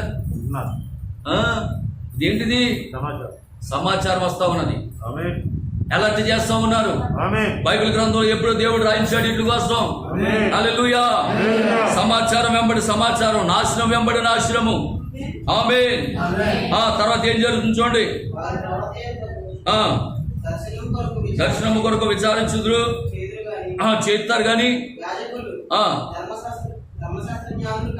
కాకపోయింది. దేవుని యొక్క ధర్మశాస్త్ర జ్ఞానులు కాలేకపోయారు. ప్రవక్తల దగ్గరికి వెళ్తున్నారు, తెలుసుకుంటున్నారు, ఇలా జరుగుతుంది అలా జరుగుతుంది అని ప్రవక్తలు చెప్తుంటే నమ్ముతున్నారు, కానీ ధర్మశాస్త్ర వాక్యాన్ని అంగీకరించలేకపోతున్నారు, గ్రహించలేకపోతున్నారు. నేటి క్రైస్తవ లోకం కూడా అలాగే ఉన్నది. ఆమేన్. రేపు ప్రపంచం ఏమవుతుందో ఈరోజు మేము చెప్పగలం. ఆమేన్. ఖచ్చితంగా చెప్తున్నాను నేను. దేవునికి స్తోత్రం కలుగును గాక. హల్లెలూయా. హల్లెలూయా. దేవునికి మహిమ కలుగును గాక. ఆమేన్. రేపు రాబోయే 666 ముద్ర ఎవరేస్తారో చెప్తాం. ఆమేన్. ఆమేన్. ఎవరు వేయించుకోరో చెప్తాం, ఆమేన్. ఎవరు వేయించుకుంటారో చెప్తాం. ఆమేన్. 144,000 మంది యూదులు ఎవరో చెప్తాను, ఆమేన్. మహావేశి ఎవరో చెప్తాను, ఆమేన్. బబులోని ఎవరో చెప్తాను. దేవునికి స్తోత్రం కలుగును గాక. ఆమేన్. కాలం నెరగండి, నిద్ర మేల్కోనండి, తెలుసుకోండి విషయాలు. ఆమేన్. హల్లెలూయా. కనుక ఇక్కడ ఇంకా అంటున్నాడు చూడండి, రాజులు వ్యాకులు పడుచున్నారు. ఆమేన్. రాజులు వ్యాకులు పడుచున్నారు. రాజులు దుబాయ్ రాజన్న బాబా షేఖా, సెకండ్. దుబాయ్ షేకు, అలాగే కువైట్ రాజులు వాళ్ళు తలపట్టుకుంటున్నారు. కువైట్ దేశంలో ఎన్ని లక్షల మంది చనిపోయారన్న, తలపట్టుకున్నారు రాజులు. దుబాయ్ షేకులు, సౌదీ, మరి వాళ్ళు ఏమంటారు, బాబాలు అంటారు, ఏమంటారు నాకు తెలియదు. విన్నారా? వాళ్ళందరూ కూడా ఏ వైపు తలపట్టుకున్నారు. హల్లెలూయా. అమెరికా అధ్యక్షుడు తలపట్టుకున్నాడు, భారత ప్రధాని తలపట్టుకున్నాడు. రాజులు వ్యాకులు పడుతున్నారు, అధికారులు భీతులు అందుతున్నారు. అధికారులు, దేవునికి స్తోత్రం. హల్లెలూయా. జిల్లా కలెక్టర్లు, ఎంఆర్ఓలు, విఆర్ఓలు,